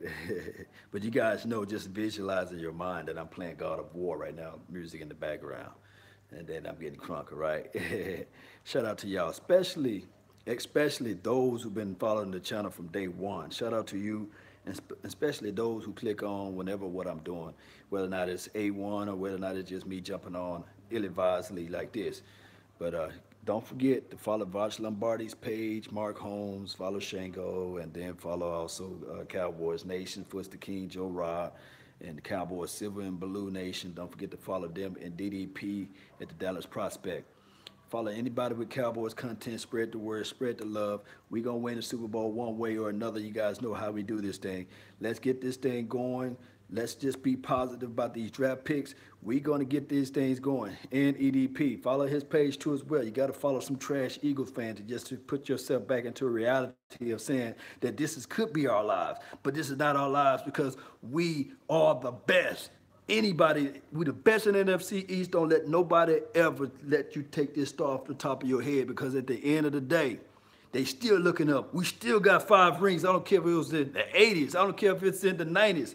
It's just, well, we didn't win that in the 80s, but you know what I'm talking about. I don't care how long it been before. We still America's team. Everybody want to come for the crown, but they can't deal with the stars. You see what I'm saying? So I'm going to tell you guys right now, Dallas Cowboys, we're going to make it. We got this thing under locks. Will McClay, we trust the process. We coming. We coming with a vengeance, just like my guy said on Pulp Fiction. The path of the righteous man is beset on all sides by the iniquity of the selfish and the tyranny of evil man. But blessed is he that is in the name of charity and goodwill, shepherds the weak through the valley of darkness. For he is truly, and I'm talking about he is truly thy brother's keeper, founder of lost soul, and I will strike down upon thee with great vengeance and furious anger those attempting to poison and destroy thy brethren. That's Ezekiel Elliott. He will come back and get this thing going live like 95. Peace. I'm out. Love you guys. Salute.